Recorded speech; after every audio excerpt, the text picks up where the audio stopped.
These two grown men had never seen the Simpsons. How the fuck's that even happen? They're two grown men on a mission now, so buckle up and just strap in. I am a man of constant sorrow. I've seen trouble all my days. Two grown men had never seen the Simpsons. It's America's barley basket. Welcome to episode 119 of America's Barley Basket. My name is Nathan Volsbuck. Sitting next to me, virtually, is Marlon Wells. Hello, Nathan. Hello, Marlon. How are ya? I'm okay. I've got a dress shirt on, business up top, underpants down below. So I know I could, if you want, I can adjust my webcam so that you can at least be privy to this. Why, like, if you're in underwear mode, why are you wearing a dress shirt? Because I had a Zoom meeting earlier, but in today's modern 21st century economy, you just got to be business from the waist up. Yeah, but once business is over, I want out of the business suit immediately. I'm a collar shirt boy. I'm not going to deny it. I'm a collar boy. So am I. Like, I got collar and button down right now. Snap down right now, actually. Snippety, so you can just bust it open when you burst upon the stage. Yep, so I can really get it off me in a hurry if I need to, and really get down to brass tacks. Yeah, and you get covered in box elder bugs. Oh, fuck, man. That day's got to be coming, right? The box elder's got to be coming any day now. I was just thinking about that. I saw one this weekend. I was like, uh-oh, Marlon's day of reckoning is soon here. No. I got to fucking peppermint spray my doorway or whatever the fuck keeps them away. Whatever homespun remedy that I can get into a squirt bottle. You re-Google it, turns out they love peppermint. Oh no! Why would anyone want to attract box elder bugs? I ground up all these pinwheel candies. You've $300 into like an old-timey confectionery set. I'm out there trying to scoop it all back up. Oh no. I can resell this. Oh, not my discs. You fucking heating up peppermint disc powder and putting them in the disc fucking like a candy muffin dish.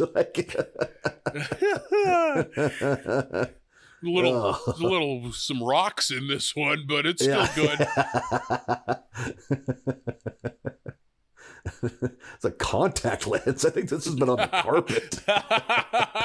Holy, that'd be so sick. Suck it on a peppermint pinwheel disc and there's a contact in the middle when you get down to it. I win? This is the most bizarre prize to be in the middle of this candy. I gotta put it in my eye. Oh, it burns. Oh, no. It's so pepperminty. But it is my prescription. I'll be damned. I was wondering why I had an odd number laying around. It's funny to me that there are people listening to this podcast that have never once put a contact in their eye. That is weird, yes. Yeah, because that is God, I remember when I first got contacts, that was a stumbling block. I was like, am I ever going to be able to do this without it being the worst part of my day? Just looking at your finger with that contact, I was like, okay, guess we're touching my fucking eyeballs now. Here we go. Fucking weirdo. Oh, I hated it. I feel like I had an adjustment period too, but now fucking do that in my sleep. Rubbing your eyes all the time. Oh, constantly. Out of habit. Always getting a finger in there. Fingers underneath your eyelids. Yeah, just digging in there. Like a Tool t-shirt design. I haven't gotten any box elder bugs yet, but I did fight a wasp in my kitchen just earlier this week. Oh, good for you. Did you win? Yeah, barely. It went a few rounds. Yeah. Well, they got cardio, those wasps. They're always moving. So, and I don't. Yeah. It was a classic speed versus power matchup. Yeah. How'd you end up winning the battle? With my baseball cap. That's my go-to bug killing device. Oh, is a baseball cap. Been served mankind for many a generation. I don't own a fly swatter, but Yeah. I was in the kitchen. I hadn't been awake very long. I was getting coffee made, and I saw my cat like swatting at something. And I was like, bug, get it, kitty. But nope, it was a wasp.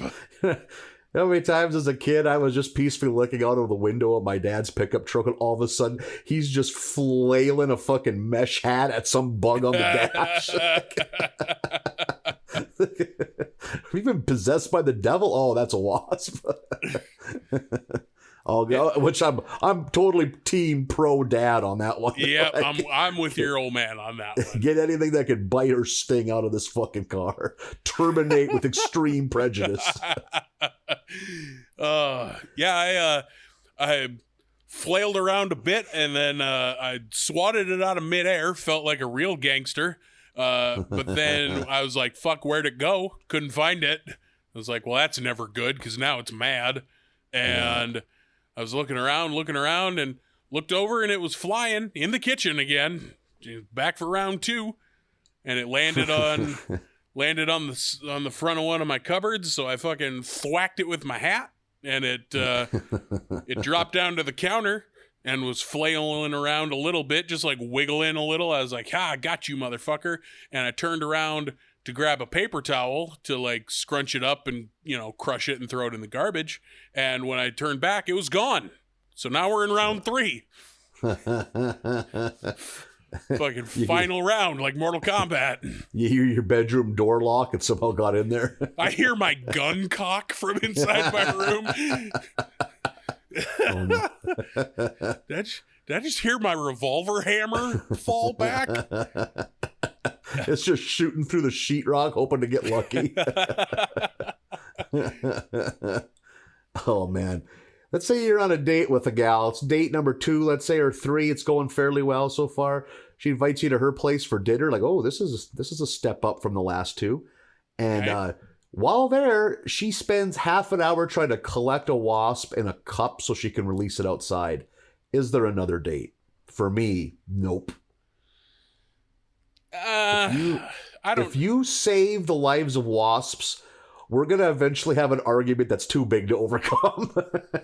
Like, I feel like we're going to diverge in other points besides the fucking sanctity of a wasp's life. That's not going to be the last disagreement we have.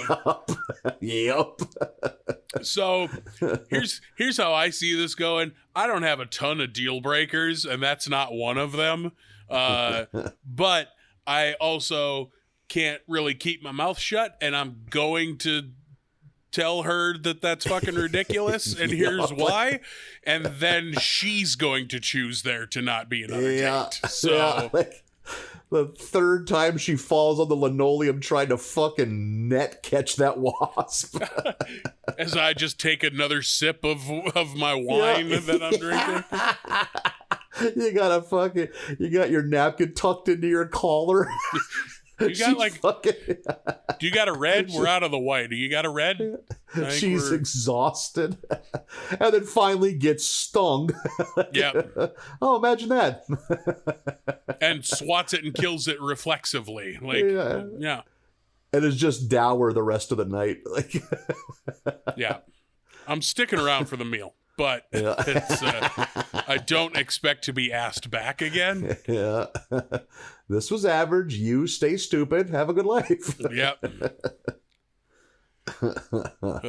So the wasp was missing for round 3, and it did land on a cabinet again, and I fucking smacked it with the hat, but had the paper towel at the ready then, and fucking crumpled it up in the towel and popped it and stuffed it in the fucking garbage. So it went all 3 rounds. It was a nail biter, like fucking Street Fighter.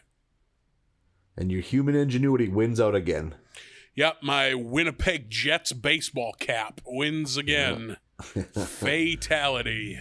Yeah, wasps don't even have any hats, those fucking dipshits. Yeah, maybe get a fucking hat and maybe you wouldn't be dead. Punk ass wasp. Yeah. I'm proud of you. You reflected on humankind well. Thank you. I feel like I was representing all of us, and I feel like I took it home for all of us. That's why you didn't just move out. You're like, you were close to just saying, you know what, I can live in my car. Yeah, Like, that's nope. why I didn't pack my things. Yeah. That just nail the bedroom door shut and just take everything in the living room and go somewhere else. I got renter's insurance. Just flip a lit match into the apartment and walk out. I also couldn't leave because I still have fucking COVID. So.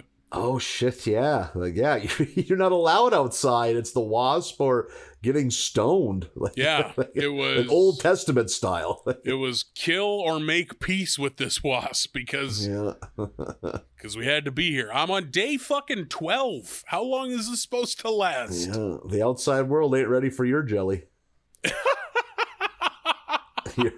your virus-ridden nasal jelly. Oh, fuck. Like, I've heard the term long COVID, but I don't think this is what it means. I think it's something different. I gotta say, I'm pretty over it. I'm pretty done with it.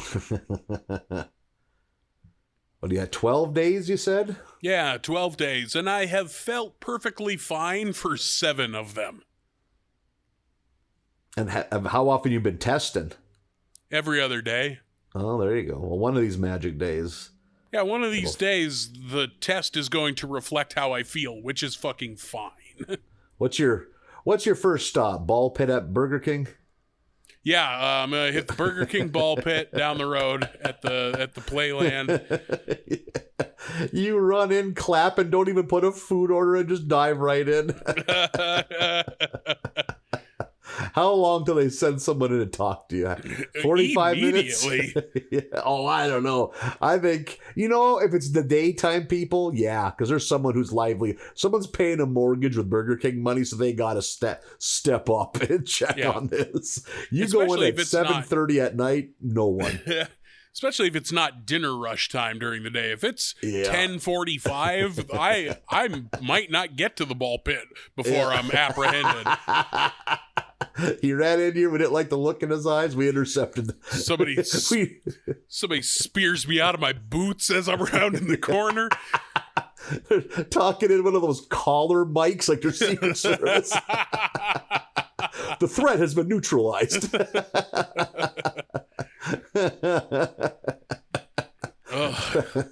They got fucking like wire tie handcuffs to fucking hauling you out of there.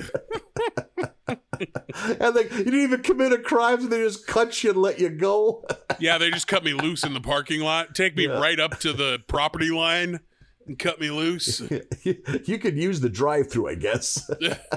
You get out of here, son. You know what you did. Yeah. I'm not sure I do. You did the open hand clap too many times. They saw that's too weird. It's a dead giveaway. Dead giveaway. Yeah. You can't be a grown man your size doing open fingered claps. Yeah. Not at an establishment that sometimes has children in it. Yeah. So yeah, that's where I'm at in life. I want to go outside. Yeah. COVID for 12 days running. Yeah. Pretty over Fun it. Times. You know who hasn't had an infectious disease for 12 days? Who's that? The Simpsons. Look at that. What a pro. Segue completed. We are in season 27, smack dab in the middle. We're going to start with episode 13. Love is in the air. But instead of air, they have the scientific formula for air, for atmosphere. Yeah, it took me shockingly, kind of maybe perhaps pathetically long the time to figure that out. Like, looking at it, I was like, Jesus Christ, that should have came much quicker. Yeah, it's like nitrogen, oxygen, argon, CO2. Yeah. I was like, okay, Simpsons, I get it. Makes it hard to write is all it does. Yep. I just erased it. It's Valentine's Day in Springfield. Smithers is with Burns, of course, and I love that Mr. Burns is excited to celebrate Valentine's Day because he celebrates the massacre. He celebrates the shooting. Which, pretty sure he was alive for. Yes, absolutely. By Simpsons canon, yes. He's 118 years old. And wasn't a young man. Isn't the St. Valentine's Day Massacre from the 20s? Yep. He is a World War I vet. He's a World War I vet. So he had seen some things by the time that came around. We're having a sweetheart dance at the power plant. Homer and Marge get it on in Burns' office. I like that that's on Homer's bucket list. Yeah. Homer using the trap door on Burns was so great. That was very funny. Yeah. Couple good trapdoor bits this week. Oh, absolutely there is. Frink is flying solo. He's just looking to pick up a lady. A lot of Frink in this episode, and that's not something you get to say very often. That was my note. Is this the most Frink we've ever had in an episode? Has to be. Boy, it's gotta be. Outside of maybe, wasn't he in like a time traveling episode? I don't know whether or not that was a treehouse or not, but yeah. And for him to be like the center of the story too, gotta be. This is easily the most central he's ever been. Yeah. Meanwhile, Grandpa is at the old folks' home, and he calls Homer and Marge. He wants them to come visit because the cat who can smell if you're gonna die is glaring at him. He's very shook by that cat. That's a great fucking joke. There's a cat who can just tell, and I think he even says like he's already killed 4 this year. Yeah. And he's trying to shoo the cat away. The cat just sits and just stares at him. I think at some point he uses the line, people in their 90s just don't keel over for no reason. Yeah, that's a very funny joke. So the Simpsons go and they visit Abe, and all the old folks are sitting around in like the, I don't know what you call it, the activities area. The commons, yeah. And the nurse comes in and drugs up all the old folks, and now they're all dancing with ghosts. Yeah. There's one in particular. It's a man whose love of his life was his hardware store. Oh my Him God. slow dancing with that hardware store was so great. It's very funny. So all the old folks are living in the past with their hallucinations. Frink gonna use science to figure out women. We're gonna get Frink a lady, and we're gonna do it with science. What do they like? He gets some blue contact lenses. Weird to see blue eyes on The Simpsons. Yes, it is. It's like just the whole black dot is a blue dot instead. Also, Frink looks weird without glasses. Yep. And I think does it get lifts for his shoes? That's the other thing. Throws on some platform shoes to be a little taller. In his lab, we get a quick visual joke. He's got some boxes laying around, and one of the boxes, written in Sharpie on the side, it says genetic oopsies. Yeah. And what the box above it, something to do with playing God, I think. Yeah, something along those lines. I just really thought genetic oopsies was very funny. I got a hunch that box would be shaken. Or at one time was and had to be violently put down. Yeah, electrocuted, yeah. Because if something's a genetic oopsie, it's probably pissed that it was made. Genetic Oopsies is like a pretty good band name. Yeah. Or just insult to call somebody. Watch where you're walking, you fucking genetic oopsie. Yeah, that is true. Yeah. The oopsie would really make them think twice, too. Yeah. That was very... Hey, wait a minute. Childlike. We finally come across that it's his voice that's the problem. Frink does not have an attractive voice. I think Homer breaks it to him. Yeah, Homer's the one that finally has to be like, hey, I think this is what's going on. Because Frink is originally, taken aback. Yeah. And, Frink talks like, what's his name from Nutty Professor? Like, that's always been that reference. Jerry Lewis. Jerry Lewis. I, for the longest time, thought Jerry Lewis and Jerry Lee Lewis were the same person. Amazing. That was a legit thing that I learned in my mid-20s. Like, oh, that's not... Oh, I thought he sang Great Balls of Fire, but nope. Different guy. Oh, man. Picture Frink singing Great Balls of Fire. Oh, God. That's why I was confused. I was like, boy, he can really sing. He must really put on a voice for this fucking science character. God, I was a fucking idiot. You know, though, I'm trying to think of it. I made some kind of mix up with big celebrities for a good chunk of my life, but goddamn if I could think of what it is. But I don't think I could throw the first stone here because I have fucked up in such a way. We've probably all got something like that. Like, you ever find out the actual lyric to a song that you've been singing incorrectly for 20 years? Yep. It's like, oh, yeah, that makes way more sense. It's not take a piece of meat with you? No, why would it be? I thought he was ran an artisanal butcher shop. This changes everything. So Frink fixes the voice with a microchip that he holds under his tongue, and now he's got a real sexy velvety voice. Meanwhile, the old folks are still all fucked up. We go back to the old folks' home seemingly days later, and the old folks are still all hallucinating.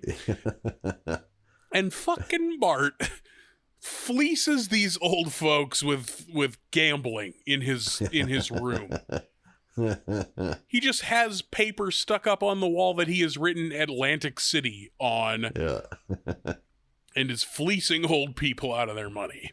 And I'm pretty sure it's the old people and the ghosts are sitting around the table. Yeah, yep. Marge kind of confronts the nurse about this, like, hey, you can't just keep these people all drugged up.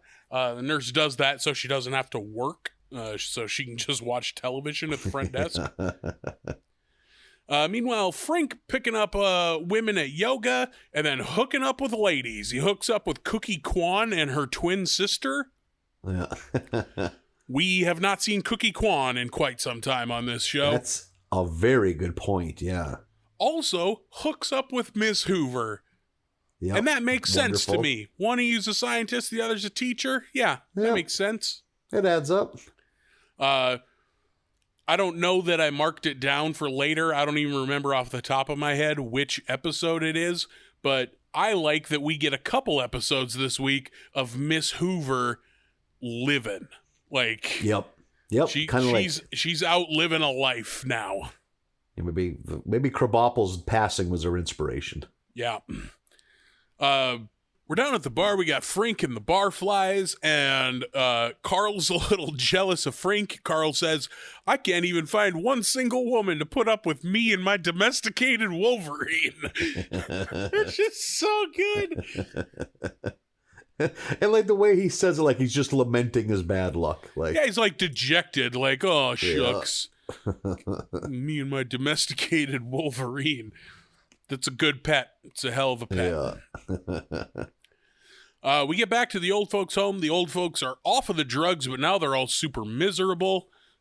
Abe finds the drugs, though. The nurse hid them in the library, and Abe's like, yeah, but you forgot one thing. I go in there all the time because it's the only room with heat. That was good. Jesus. Sometimes you feel like you could see a joke coming. That one I didn't. I was like, I wonder what this is. I did not see that it was going to be that it's the only room with heat. That's a good joke. Abe pounds a bunch of these pills down his head and heads the fuck out. And we get a lot of old-timey sepia tone shit of him driving down the street, living in the way back when in his mind. Marge and the kids show up and talk him back into reality. And then back in the Frink storyline, he has taken all the algorithms he built on, how to get himself women, and instead turned it on all of the bachelors in town. So basically he's got all these women at the observatory like it's the Bachelor, and then he opens the doors and kind of everyone has a card and of who their ideal match is. So Frink plays matchmaker to everybody in town, and that wraps up the episode. Yeah, and Frink is at the end alone. I think maybe Marge, because Marge is a caring person. She's like, "Well, where's your match?" And he was just like, "My match is science." Like, yeah, discovering the unknown. We get a look at a couple of the bachelors. I think, is it Duffman who gets matched with Miss Hoover? Yep. Yeah. That's a good match. I would watch. Because he wants to learn how to speak in the first person. Yeah, Duffman would love to learn how to speak in first person. That's funny. There's a good line. I can't remember if Marge and Homer are driving to go find Abe, where like they're both saying what's happening, and like Homer's like, "Why are we both explaining it if we both know what's happening?" Yeah.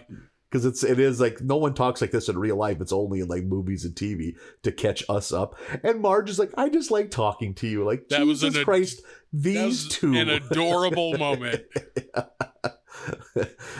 George Bush Sr. wanted this off the air because it's going to ruin America.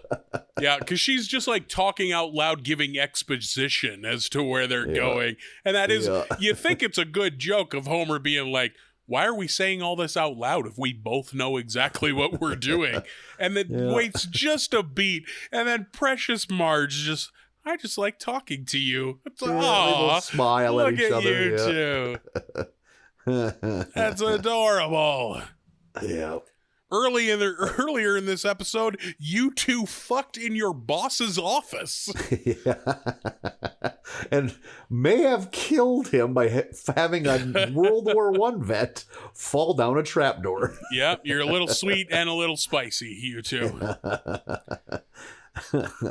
This, compared to how things have been going, I felt like this had above average laughs in it. So I really liked that episode. I thought that was a good one all around. Yeah. A whole lot of Frink, like you said before. Yeah. I don't know that he's ever been so central. Whole lot of Frink, like the AC/DC song. Yep, that's the AC/DC song. So you could say he has it all. What Frank's dimensions are. 17 inches across the chest. That doesn't add up. Oh, jeez. It's a frail man. Yes, I think Frink in real life is a very dainty fella. Yeah. Let's take a look at episode 14, Gal of Constant Sorrow. Episode begins, Marge is commenting that they need to hire a handyman. I think it's kind of to fix a loose floor tile. I think that's what you would, And Homer overhears this, and he's kind of offended that she thinks he can't take care of it, so he vows to fix it. I think we've maybe seen this similar thing play out a couple times. Remember him making that spice rack? Yeah, there you go. Good pull. That one, and I feel like there's like a plumbing one or something like that where he decides he's going to fix something, but. Yeah, so, I feel like Homer not being very handy has been touched on before, but and that would explain the note I have. Homer vows to fix the floor tile, and we can both imagine how this is going to go. But god damn it, it doesn't go where I thought it was going to go, at least not right away. And we will see that here in a second. But cut to the B story. Bart is in a toboggan race with the other neighborhood kids. He loses control of his sled and ends up knocking a homeless woman. She has like a little one-person shanty town in the woods. And Bart bursts through it with his sled. His sled knocks her shopping cart with all of her worldly possessions over the ice on some little lake or creek. And both the sled and the shopping cart fall through the ice. So homeless lady is obviously, sad because that was her life. That was essentially he pushed her house into a lake because that was everything she owned. This classic wooden toboggan just on television. God. I feel like I've only seen that sled in cartoons. Yeah. Or maybe once or twice as a little kid. The other one that I can't quite say, I saw a couple of them around, but they were rare too, are like the ones that are like wooden slats on top of a metal frame with like two blades below them. Also, I think just on television. Yeah, I don't think I saw I've ever a couple, seen one of them. But yeah, like, gee, look at the fucking craftsmanship compared to just a piece of molded plastic. Like, yeah, like kids' plastic sleds are horse shit, but like there's something about that wooden one with the like curled up thing in the front. Like, if you crash, doesn't that just immediately shatter your legs or all of you? Yeah, like. As someone who did a fair amount of sledding in his youth, you wanted lightweight. That's what you wanted. Like, you wanted whatever's lightest to carry back up the hill. See, like, the majority of my sledding as a kid was done in a calf sled. Like the one that's made for pulling calves out of the field. Oh, yeah. So high sides, big upturned nose like a boat, you know, so it'll go over anything. It's too tall for you to fall out of it, the sides are. And it's like super thick, heavy plastic. So, because there's rocks where I lived. So, like, that was all the sledding I got done was in that thing. And, like, I remember just flying past kids on the hill. Like, they're all wrecking in their fucking $4 flimsy little fucking plastic sleds. And I just had this indestructible fucking tank. You're like Bowser. Exactly. Yeah. But you know what? They could get up the hill way faster than you, though, because they weren't dragging that fucking behemoth with them. That's true. That's very true. I was, if we want a little sled talk here, I was a saucer boy if I had my choice. Oh, yeah? I don't think I've ever been on a saucer. Oh, because they were so quick and you could spin. The amount of CTE filling my brain, so much of that is from the fucking saucer crashes. You've still got head fluid up in there. That's from a saucer wreck from '89. I wouldn't change a day of it. Never been on a saucer. Never saw the appeal. Like I've never thought, boy, going down this hill real fast sure is a thrill. I wish I could spin around and do it backwards. Yeah, I wish I could go backwards. Like I've never been a thrill seeker. I was a frightful boy. I was like holding on for dear life to that sled. Yeah. That was and then the main thing, get up that hill quick, and then less cumbersome. Oh man, saucer living. You got things figured out if you're a saucer boy. Also, the vast majority of the sledding when I was a kid was getting pulled behind a four-wheeler or a snowmobile. Yeah. Yeah, I had a lot of that, too. So, climb to the top of the hill wasn't always a big factor. Yeah, hook a saucer to the back of a snowmobile. That's social services should be called. I think I had that once, and I was a boy who liked a little adrenaline, but he was like, someone's dying, and it's probably me. Like, someone needs to call Child Protective Services over this fucking sledding situation. I was a chubby boy. If you were just to look out your kitchen window and witness that, it would just look like I was getting drugged behind a snowmobile. You wouldn't even see that saucer. What is going on over there? Trying to get the secrets out of that small, fat man. Yeah. He sure seems to be giggling a lot. Man, he's got an iron will. He's not giving his captors anything. My old man's favorite shit was to like get the four-wheeler or the snowmobile fucking cooking, pulling the fucking sled behind, and then drive straight at a cut bank, reach back, untie the rope, and then veer off in the snowmobile and let the sled go and just go off the fucking cut bank down into the river. Fuck. I think my old man was out to get rid of me is what was going on. Let momentum decide the fate of your child. Yeah, I think he was probably mad at that calf sled. Like, I gotta get that boy in a flimsier sled if I'm ever gonna shuffle him off this earth so I can be rid of him. I see a lot of talk of these saucers. What about one of them cartoon sleds with the curve that looks like it'll cut you in half? but there's not enough room for me and my model airplanes. You're trying to play connects on a toboggan. Hey, slow down. I'm trying to build my Bionicle back here. You know, this would be funner if we didn't even move. you getting pushed into the barn on a sled, you're just happier than shit.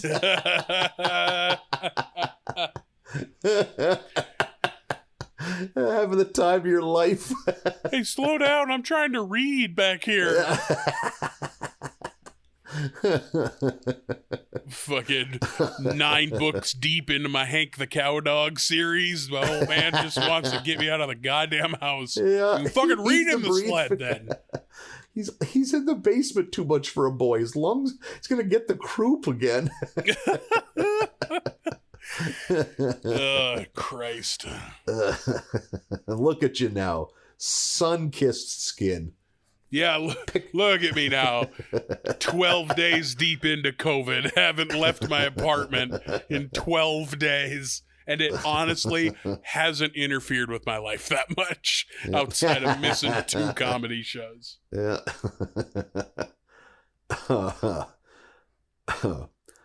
So, getting back to the homeless lady, that's where this started. Oh, right. Yep. Bart feels bad because she's crying, and he's like, well, kind of see she has nowhere to go, so he invites her to stay in the Simpson household, and you can kind of tell, okay, this is where this is leading. Cut to Homer working on the floor tile, and goddamn, if he didn't do one hell of a job. He really did. And you could tell what era of Simpsons this is, because he's looking at his phone and watching a YouTube video that's telling him how to do it. Yep, that was fun. It's also at this point where Marge busts in to check on his progress, and I have in all caps, Starfish Maggie, because Starfish Maggie is here. Yeah. And we don't know what they were up to, but clearly they are outside because we got Starfish Maggie. Yeah, big fan of Starfish Maggie. Yeah. It was during this where I was like, so I'm not very handy, but like I can do a few things. And I thought to myself, I wonder if I could replace a tile. Like, I've never had to do anything with tile. I was like, it can't be that complicated. And then in this episode, when he's watching that YouTube video and it's like, okay, this will be easy unless you have rot in your substrate. And then I thought, what the fuck is substrate? And then I was like, oh, so no, I don't think I could replace a tile. If I don't know what substrate is, I'm probably in over my head. I don't know. I would think they mean like substructure or something like that. I wonder what substrate would mean. No idea. Now I'm doubting if I could do it. I don't know that either of us are handymen. Yeah. Although that would make for a fun YouTube series. You and I buy an old rundown house and fix it up, not knowing a fucking thing. Boy, there would be a lot of beeping being done because I am a man who loses his shit very quickly when things don't go my way when it comes to working on stuff. And I'm a man who like gets real quiet and uncomfortable when someone is losing their shit near me. So just the camera on your face as I'm screaming at a door jam.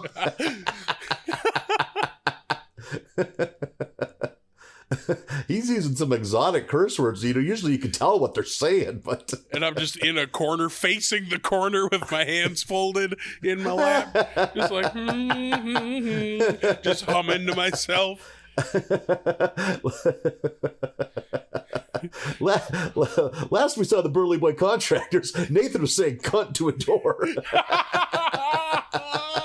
And there's Marlon, Blair Witching it in the corner.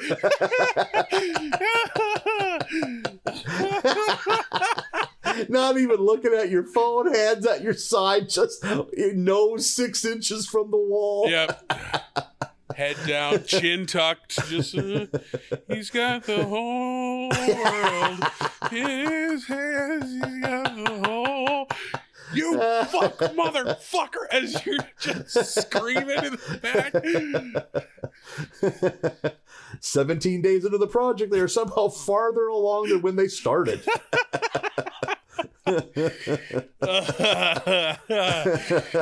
Oh man, I'd watch the shit out of that show. Oh God.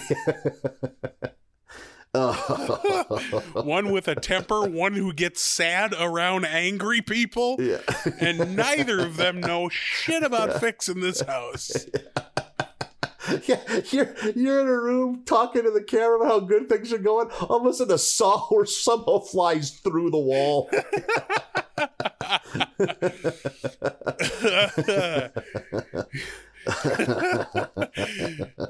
And the pressure is on because both of us had to go into debt to pool together 50 grand between the two of us to buy this dilapidated old house. Look over just in time as you flip a running skill saw into the ceiling. I'm fucking selling plasma for framing nails. We didn't plan this out worth a shit. All the while losing your goddamn mind. Yeah. Fucking piece of shit screen door track doesn't work. I'm just, he'll be coming around the mountain with... Holy shit, that's... Yeah, you catch me on the wrong day, I'll rip a screen door right off the track.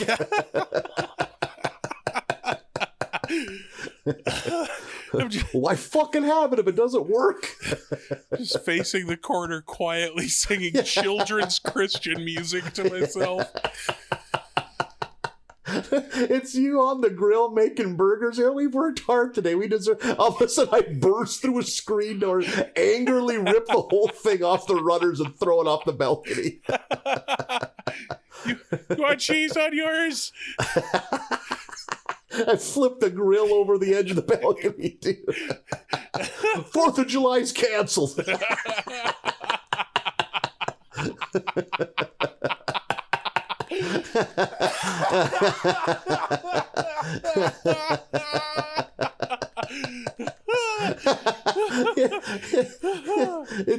It's you.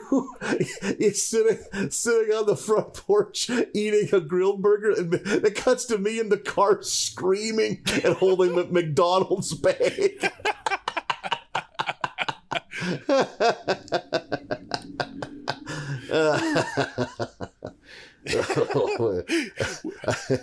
I hope you're listening, HDTV.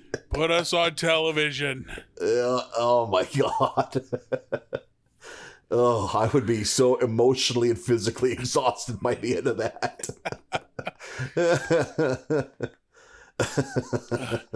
We're in season 3. They still ain't fixed up that house. Season 4, we finally get back to even. That's where we fix the things we fucked up previously. This one hollers and this one cries and nobody fixes a thing. Yeah, we update everything and we realize it still only has 2-prong plugins. There's a whole episode of me just fucking going ballistic on this house. Kicking bedroom doors in. If you were just to go through the channels, you'd think it was like a police show raiding a fucking apartment. As you're kicking a door down, yep. Yeah, Cops is still in the air, huh? Oh, no, that's Burly Boy home design. You haven't heard? It's the hottest shit on television. Yeah. Me hooking a tow rope to that plug-in, hooking it to my car, and just pulling all of the electrical out in one strand. Oh, shit. You know, I think you have to take each of these apart. Fuck it! Nothing means anything!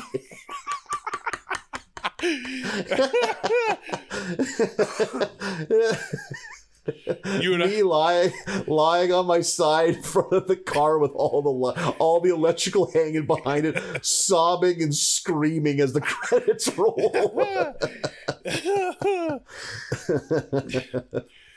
Oh, God. 25 minutes of one episode just dedicated to us staring at the ground where an egress window needs to go. Neither of us knowing step fucking one. We go through 2 different commercial breaks. They're still staring at it. Oh, yeah. Yeah. Or me digging the whole thing out and finding out that the floodplain means it has to be on the other side of the house.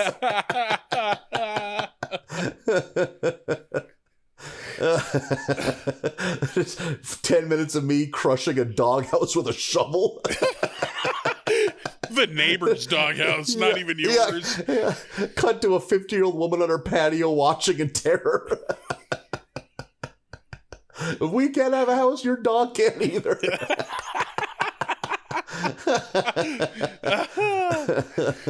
Well, the boys set out to put up some new gutters, but instead Nathan suplexed the neighbor's dog.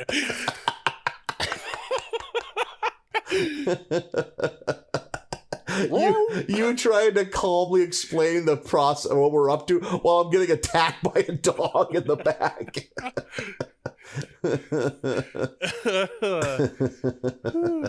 See, we're going to use these self-tapping screws as you just hear roar, roar, roar in the background. And we're just going to screw it right into the studs, I guess. As soon as Nathan gets back. I don't like climbing the step ladder because it wobbles. Yeah. Me like confidently climbing and it immediately goes out from underneath me. See, Nathan, it wobbles. I said it wobbles. I fucking heard you. Me fucking discus throwing it through the neighbor's car's windshield. Well, I bet if you get a couple spins, you could probably huck a step ladder. Yeah, right God, away. yeah. Would you suck that ladder's dick? What does that even mean?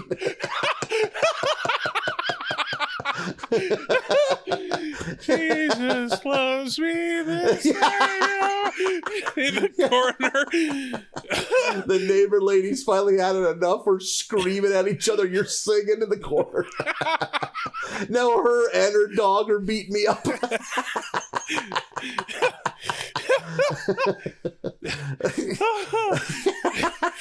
Oh, shit. You punctured my eardrum. Credits are rolling over me singing and you getting your ass kicked. Yeah. Next week on Burly Boy's Home Designer. I'm like 6 quarts low on plasma. My hair starts turning white. Oh, God. HGTV, if you're out there. Oh, we pitched the whole thing, guys. If you're not on board by now. Yeah. Holy shit. So Homer's real proud about this whole floor tile. He sure is. And Marge is impressed, but Homer, right before Marge walks in, Homer hears the cat is trapped underneath. That somehow happened.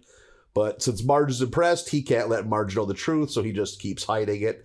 And Marge is all excited to have him do all sorts of other shit around the house, which is not good for Homer because he's got to get the fucking cat out of the wall. So we kind of see where this is going. There's not a lot of curveballs in this episode, but it's still good. So I'm like, okay, I want to see how Homer figures this out. Just like I want to see how the fucking homeless lady shit's gonna go. Holy fuck, him shoving lasagna into that wall outlet is so goddamn funny. When he's like, and he wants the cat to be chill, so he's like trying to keep it real. He's like, I know cats love lasagna. And he's just pushing, just pressing warm lasagna into this wall outlet. So fucking good. Oh my god. Oh god. Whew, I got a good laugh out of that sight gag. Yeah. Oh, and then later on, there's a fucking scene where him and Lisa he walks in on Lisa snooping around Bart's bedroom, and he's holding a can of tuna and a stethoscope. I fucking died when I saw that. Yep.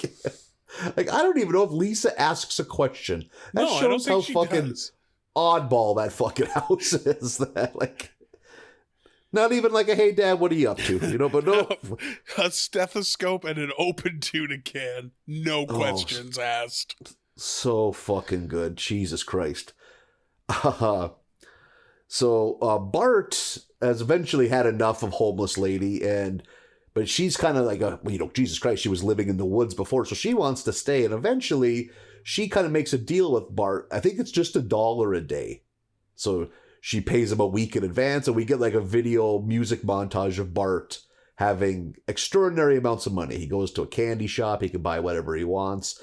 I think they're at a dollar store. It's just him piling in piece after piece of dollar store garbage, like combs. Like I like and it was a good example of the random shit you buy at a dollar store for $1. Yeah, like one set of corn on the cob holders. Yeah, just garbage. So I miss when dollar stores were actual dollar stores, you know, or it was just garbage trinkets for $1.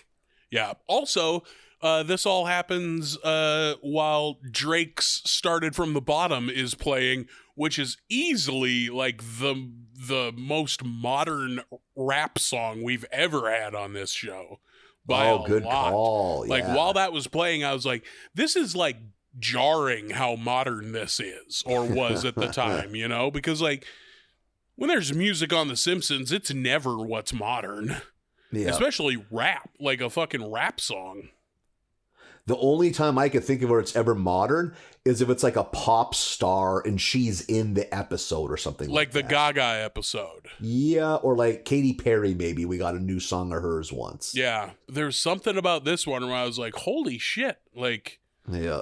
You know, because like you would expect like during this scene of Bart having a bunch of money and spending it on frivolous little dumb shit, like Pink Floyd's Money, you would think they would play. You know, but not. Yeah, good point. But not Started from the Bottom by Drake. Yeah. I was like, holy shit. I was like thrown by that one. I think they kind of just wanted to make Bart seem real cool. So I guess that makes sense why they choose a newer song. Yeah, it was good. I was like, oh shit, okay. Also, I hadn't heard that song in a long fucking time. Heard that one a time or two working at the titty bar. So it's Bart's spending that plants the seed in Lisa's head that, you know, something's not right here. He's up to something. And she eventually figures it out, and that's when she calls him out on being a fucking slumlord, which was great. the interactions, but I like when Bart and Lisa have to have some kind of goal. We get a little bit of this. Bart wants the money, but as soon as they realize that this woman is a supremely talented folk singer, that gets Lisa's fucking, you know, gets her heart to soaring because, you know, Lisa fancies herself a musician and she's all about this. And Bart just wants to keep the $1 a day rolling in. So, yeah. So they both have a need for this woman, but they have different avenues of going about it. And it's around this time, because the Homer story is clearly the B story.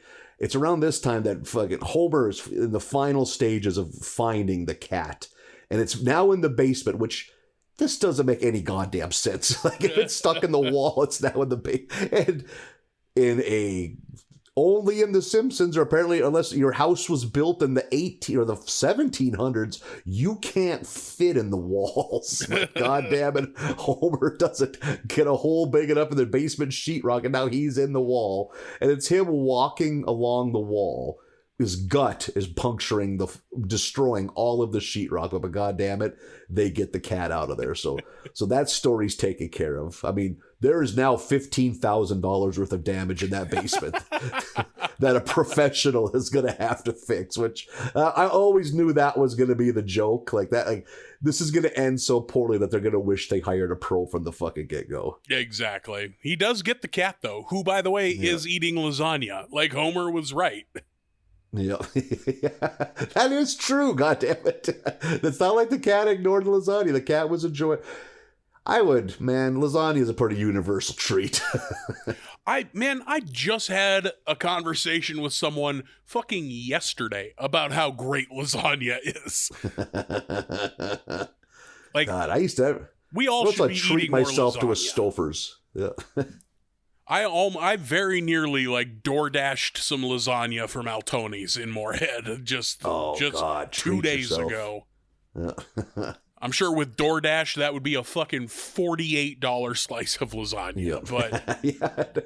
God damn, it'd be good though. Worth it. Yeah. So Lisa has kind of again taken the homeless woman, who we find her name is May Boggs.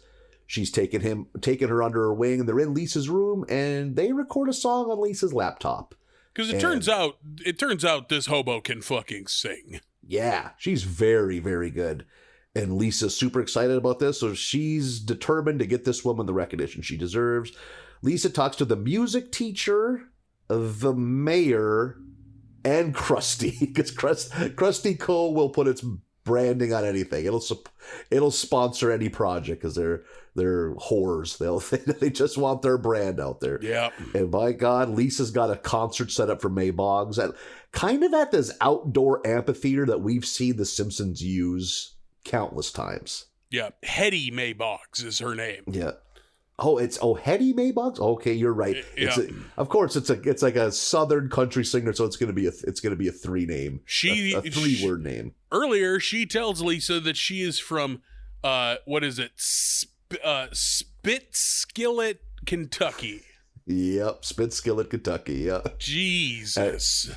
Because her father was a fiddler of some renown. That's what got Lisa's antenna up right away. So Lisa, it's a big concert. A fiddler of some renown is such a hilarious sentence. Oh shit! I guarantee somewhere that is on a tombstone. Yep. I would love to be known as a fiddler of some renown. Yeah.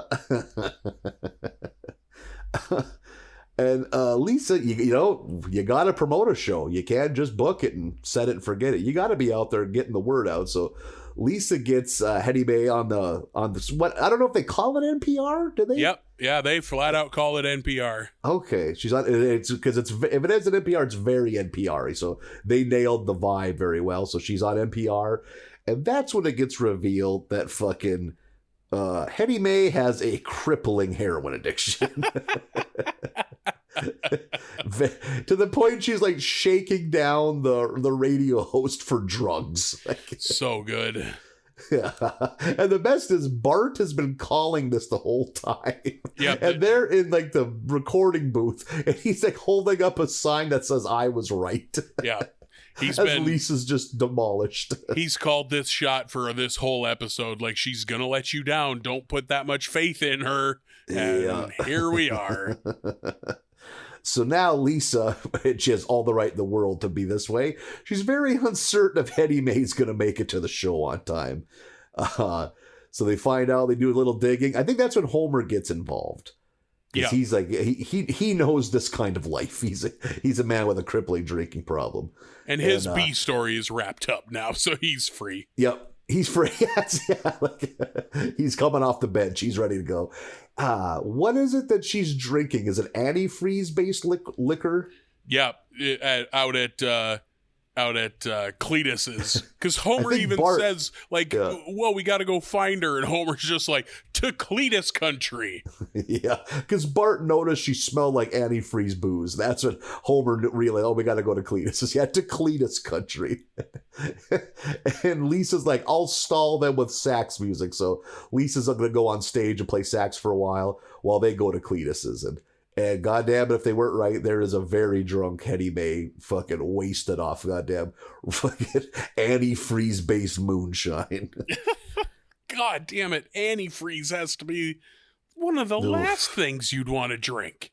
You gotta be fucking hard up. Yes, you need to talk to somebody if you're considering drinking antifreeze. Yeah, like I know like a bad, like crippling drunk will like drink mouthwash if they get down to cologne. But cologne or cleaning product. But boy, antifreeze seems like a new step.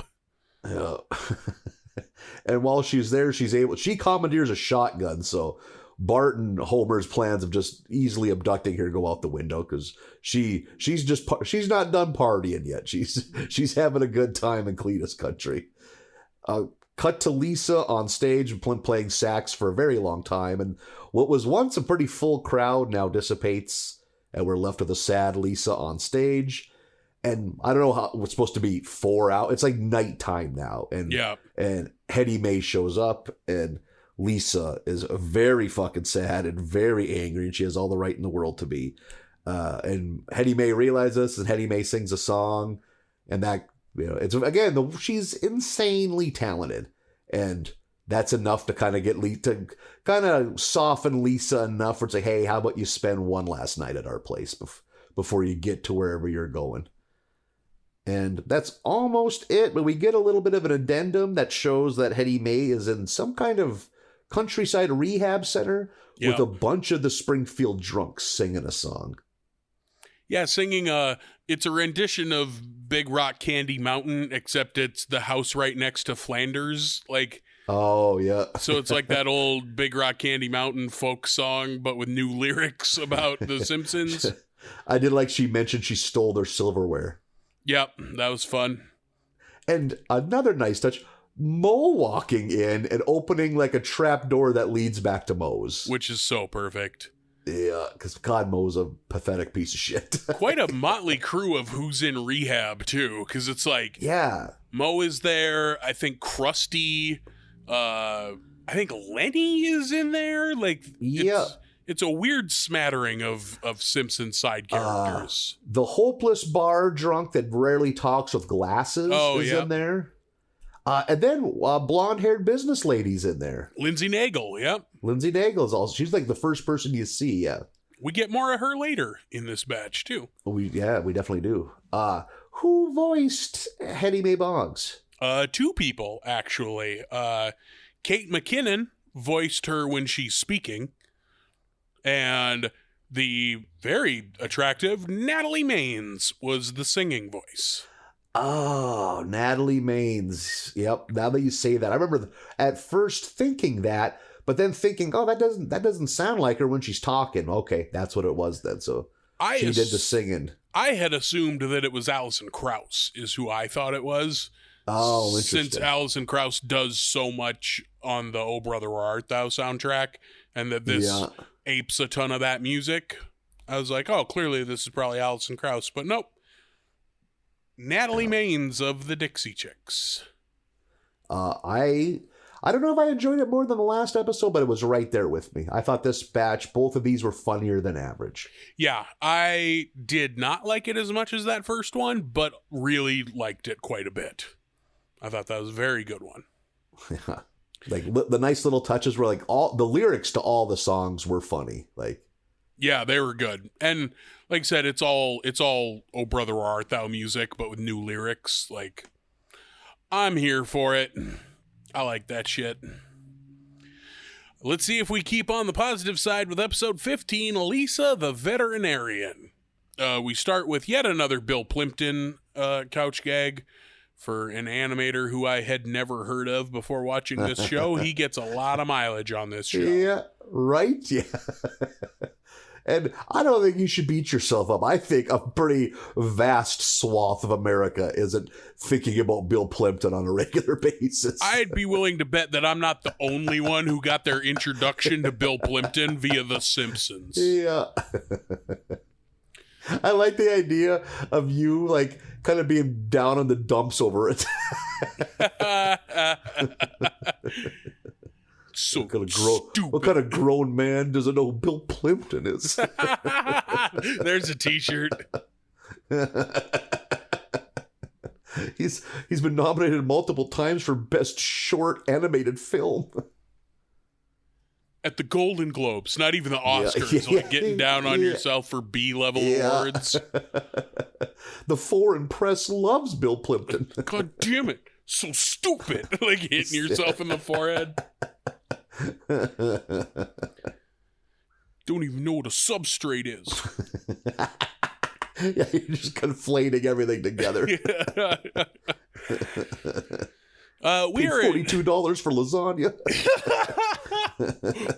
Worth it. I'm still working on the lasagna. I'm still eating the lasagna. You walking through the park, kicking a pebble, repeating all this shit to yourself. Loudly, too. Not whispering or mumbling it. Just real clearly, real projecting. Making all the Frisbee golfers uncomfortable. Yeah. Hands stuffed into a windbreaker angrily. That doesn't fit, doesn't go down low enough. It's too up high. Sir, could you pull your sweatpants up? You're a sweatpants, okay? Shut up.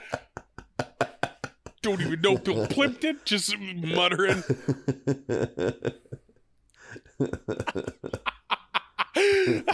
Sir, would you pull your sweatpants up is something you don't want to hear ever. Because right off the bat, sir implies that it's a stranger telling you this. Yep. After about the age of 6, you shouldn't need to be told to pull your pants up. You should have it down by then. Yeah, you should have a barometer for, these pants are a little low. I got my family here. If you could just pull your sweatpants up a little bit. Or your windbreaker down, one or the other, or both. Yeah, like whichever's easier. We need you to make up some of that middle ground. I don't care how you get there. We are at Chlorine Dreams Water Park. Good water park name. Yep. Just a lot of sight gags of them at the water park. And boy, have I never, ever, ever once been to anything like this. Oh, yeah. I never thought, like, how far would you have had to drive to get to something like this? There was probably a hotel with a decent water slide, and in Bismarck, that would have been an hour drive. Yeah, but to truly experience water park delights, you need to get to a big-ass outdoor one. Then, I don't... Well, there was one of those in Bismarck, too, now that I think about it in the summer. They're down on the expressway. I think you need to plan a quick trip to Wisconsin Dells before they shut down for the winter. I don't want to go to a water park, Nathan. I don't like the water. I can't swim. I don't want to go on water slides. Oh, the beauty of a water park, it's all splash and depth. Even a slide? You come flying out of a fucking big ass slide into 18 inches of water? I bet it's 3 to 4 feet. No, too scary. Because you will bottom out your butt cheeks on those sometimes. That'll wake you up in a hurry. Bottom out your butt cheeks is another good t-shirt. We're fucking racking up merch on this episode. I gotta make a logo for Burly Boy's house designer. I think bottom out your butt cheeks is a missing verse from Freak Nasty's "Da Dip."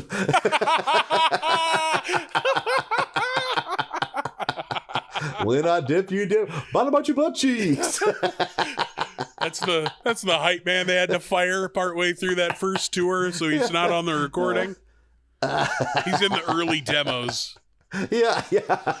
If you buy the 25th anniversary vinyl copy of The Dip, it's one of the deep cuts. What about your butt cheeks in the back? That's what they were saying there. Interesting. Unwrapping the deep lyrical genius of Freak Nasty. I'm gonna need you to put "I'm a bottom out your butt cheeks" on your Bumble profile. Just my face looking deadly serious. Like you don't see anything else in the picture. Straight down the barrel of the camera.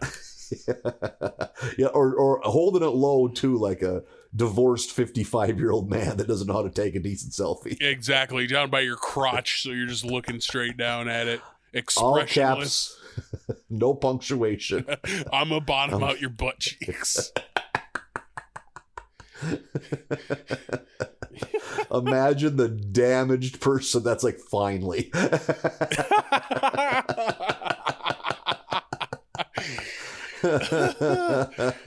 Oh, my prince has arrived. Yeah. I've been waiting for so long to hear someone say that. Oh my god. Not may I bottom out your butt cheeks. I am about to bottom. Yep. Say I'm about to bottom out your butt cheeks 10 times fast. It's a fucking vocal exercise. It's how they train auctioneers. They make them say that 20 times. Rod Stewart repeats before his Vegas shows.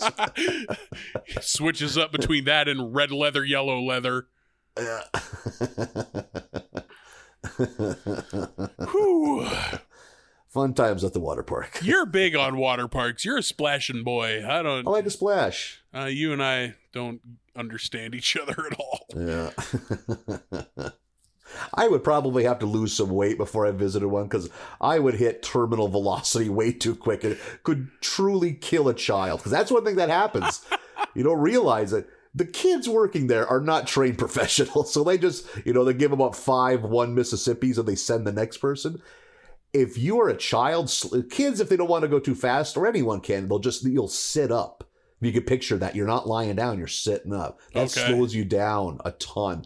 And I literally had it when I was a teenager, I don't know, 10, 11, 12, where I'd be laying flat on my back, hauling ass, and look up and see a 3-year-old that I am I've legit passed people on water slides. They're not meant for that. I remember seeing my dad come out of a water slide holding a child that wasn't his. Because it's like, I came up so fast, it's like either clobber it or grab it. I just grabbed it. I guess he's coming home with us now. Yeah. 21 years later, he's part of the family. God, just fucking crushing a child like the Pet Cemetery It's semi. terrifying. Yep. God damn. So we get a lot of just them around the park. They're going on water slides, they're splishing, they're splashing, having a good time. We get Ralphie, who is... I would be good. Ralphie in the water park is what I would be, because he's in the water and he's kind of flailing a little and he says, I'm playing Finding Nemo, and then he goes under the surface of the water, glug glug glug, and then it cuts to like miles away, a fucking like fugitive pipe coming out of the side of a cliff with water coming out of it, and Ralphie comes flying out of there and shouts, I saw heaven. Oh, so good. Oh my God. This is one of my first laugh out loud at a Ralphie lines in a long time. What an amazing 20 seconds of television.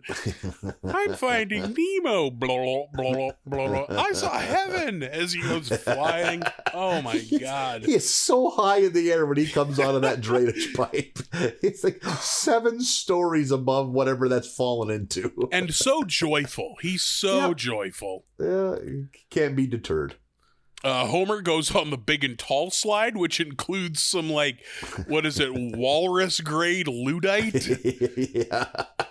Lucite, yeah. Lucite, yeah. Yeah. That was fun. Oh, yeah. That's got to be a thing that water parks have accounted for now, right? If you get a new one, they're a little bigger. Well, the one thing I remember as a husky boy is it's not so much the strength of it. It's when you can get going that fast, your momentum can almost carry you over the lip of the edge of it, like. So as Americans have gotten fatter, they probably had to build that lip up more and more. Build the sides up. Yeah. Maybe they got Maybe they got wooden sides like a hillbilly flatbed pickup where you just add another board. Sides. Yeah. Oof, I don't want wood involved in my fucking water slides. That sounds like some painful splinters. Oh, we got a husky boy up the ladder. Get those 1x6s shoved in the sides. It's like putting the shutters on before a bad nor'easter. Farmer's Almanac says some fat boys will be using the water slides this fall. I think there's some big tubby boys going up the slide. My trick knee's acting up. A giant bus pulls up and like 6 fat guys. That's all. But clearly taking up a lot of room on that bus. Bro, you gotta take off your water wings. He ain't wearing water wings.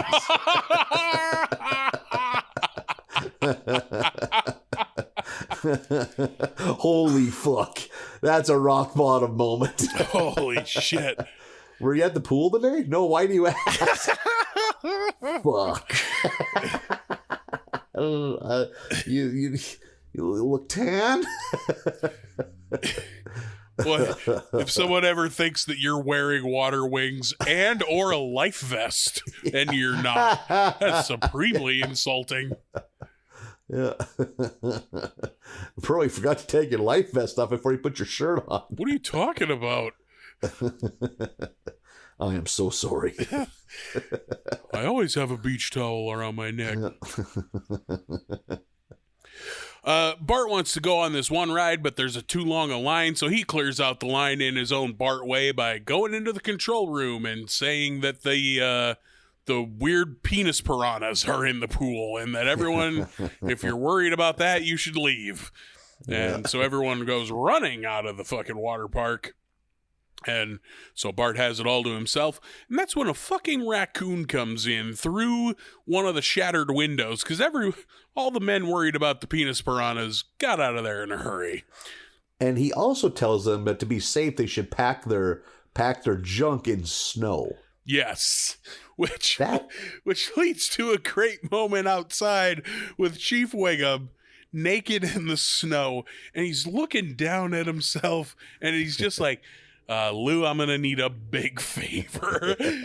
And Lou is so hangdog. He's got his head down, just like, they never prepare you for days like this at the academy. And I like how quickly Wiggum is ready for it. It's like, well, maybe they should. Yeah. Also, like, you, the viewer, are left to just run with that. Like, what is the favor? Yeah. My guess, Lou's going to have to hold his stomach up as he dig. I hope that's the best case scenario. Is Lou will be on stomach duty while the chief digs around and finds fucking pay dirt. We can't say for sure. My mind went the opposite way. So yeah. Oh, yeah. I think you were being hopeful and I was being realistic. Yep. You're being practical. Practically, him holding the gut and having Lou dig around would be the smartest, but... Oh, just fucking... Imagine your boss asking you to fucking catfish noodle his hog out of his garbage. Oh, good God. Yep. Not what you want. No, you go to HR that day. Yeah. Keep your LinkedIn account open at all times. You never know when shit like this is going to happen and you need to get back on the job market. Yep. I'm going to be on Indeed today. Yeah. And so a raccoon comes in through one of the freshly broken windows, and the teen fucking tases it, the squeaky voice teen. And Lisa, of course, not having that, goes over there and gives CPR to this raccoon, and I'll be goddamned if she doesn't rescue this raccoon. Yeah. As everyone else stands around and films it with their phones, which I did like, because then we go to Kent Brockman reporting on it, and he even makes that joke of like, yeah, this brave little girl saved a raccoon while dozens of other people did nothing. I always think that anytime I see one of those videos.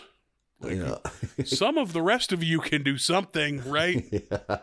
You're just gonna watch that woman get eat by wild dogs? That's the plan this afternoon? Well, you're not just watching it. You're also trying to film it on your phone, I guess. Yeah. Assholes.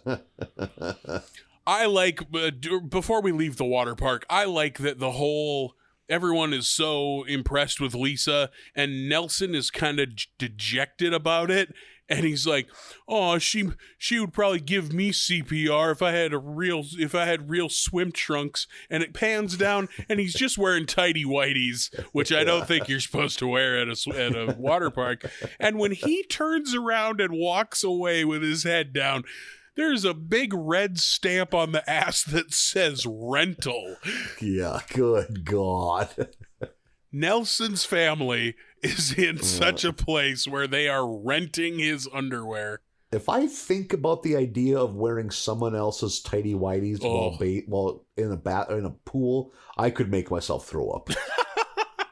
Just wet tighty whities, never what you want. I could never wear someone else's underwear, I don't think. I don't think I have. Like, I couldn't buy underwear at a garage sale.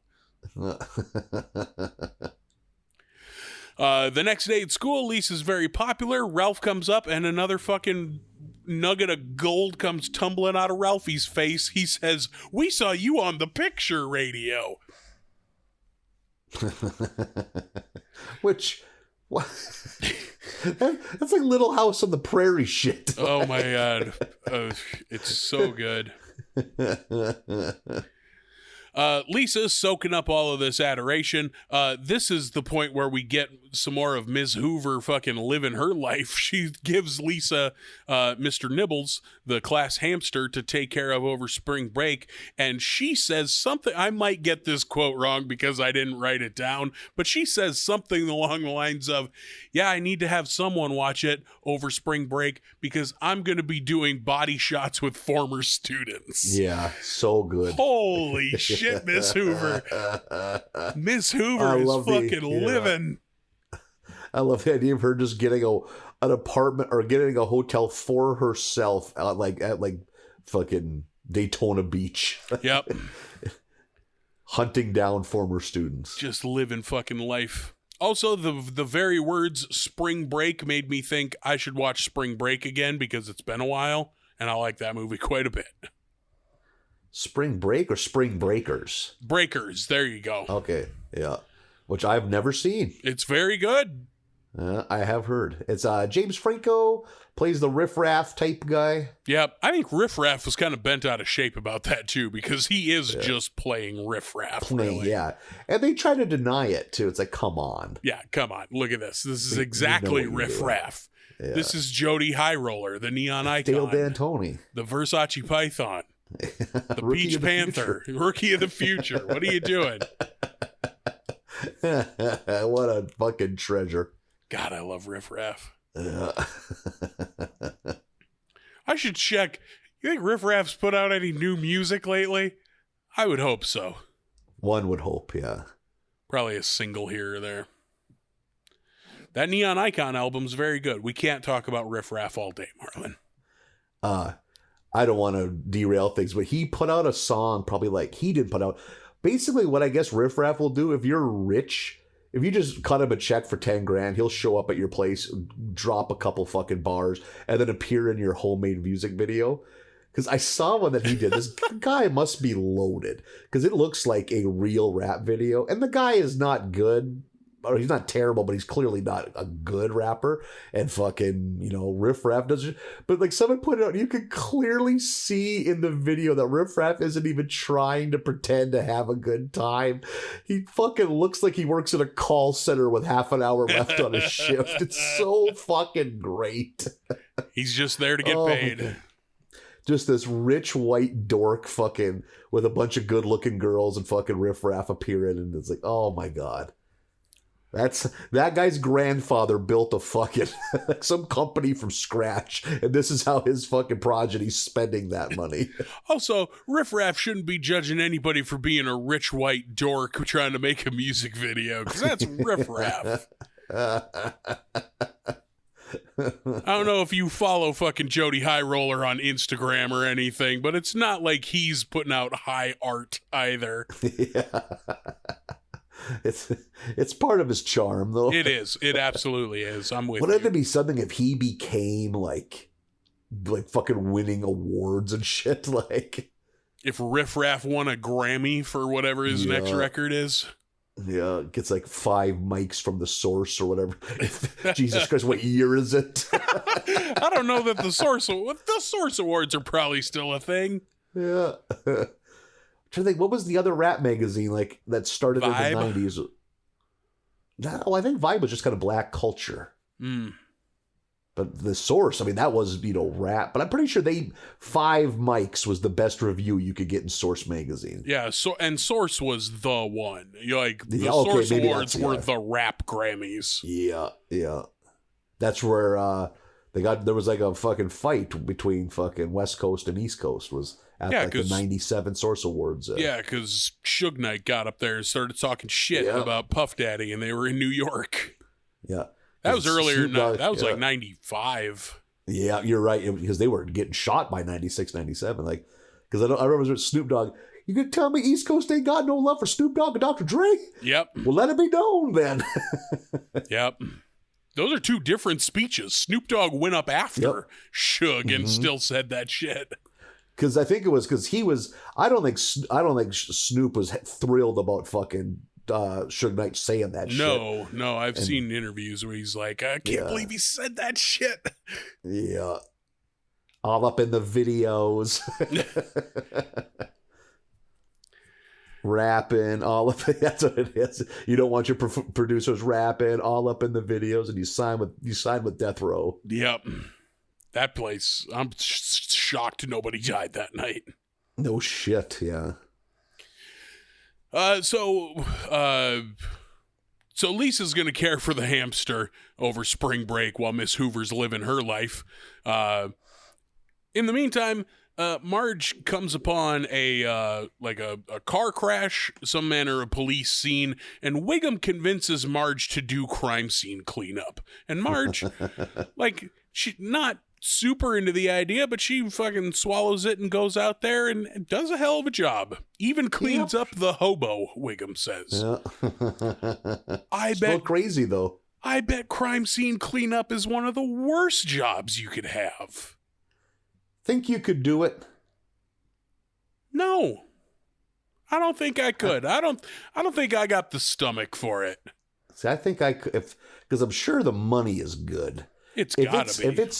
If it's 18 hours a week, a crime scene cleanup versus 40 hours a week at a call center, I'm cleaning up entrails and blood. Man, if those are my two choices with a gun to my head, I'll take the crime scene cleanup. But I don't want to do either of those. Yeah. I don't know. I guess there's only one way to learn whether or not you've got the Constitution for it, and that's to do it one time. And the thing about it, too, it's not like there's corpses, that's all evidence. So that's all out of there. You're just cleaning up what's left probably ain't good. No, all you're saying is that you don't have to step over a body. Because guess what? Everything else is still there, Nathan. Yeah, there's lots of viscera, a lot of teeth. Viscera is such a rough word. Oh. Yeah. Boy, you'd be up close and personal with a lot of viscera. Yeah. I don't know that I've got the stomach for it to. You give me $30 an hour, I'll take care of all of your viscera problems. Boy, 30 feels pretty cheap, my man. Yeah. 30's barely over a living wage. Oh man, but I have never made close to 30, so I will happily take it. Neither have I, but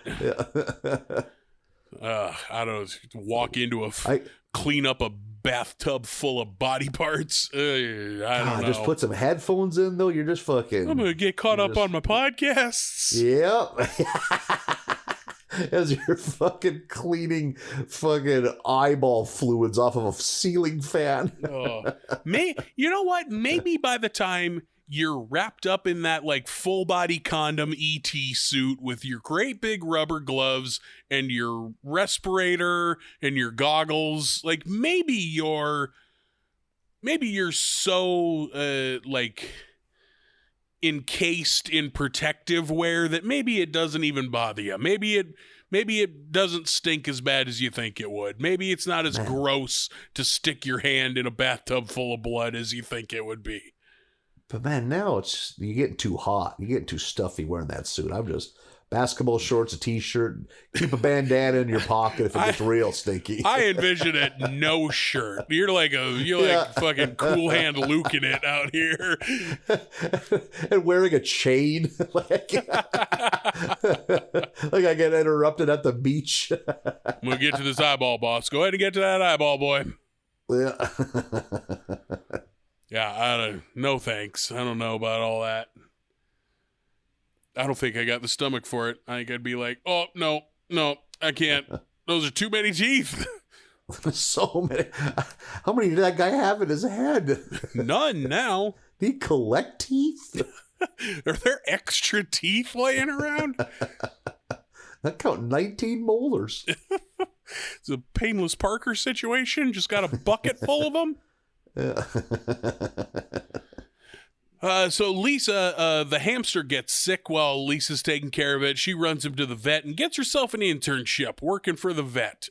This guy who plays the vet is Michael York, whose name and face I don't recognize. Oh, huh. Apparently, Dr. Budgie is his name, I believe. Yeah, yep. Apparently a big actor in the 70s. Was in Logan's Run, and then known to some of us schmucks from the Austin Powers movies, but I fucking... Oh, really?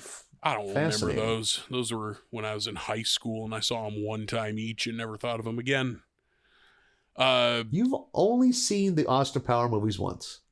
Yeah, and there's a good chance I didn't see that third one, that Beyonce one. Really?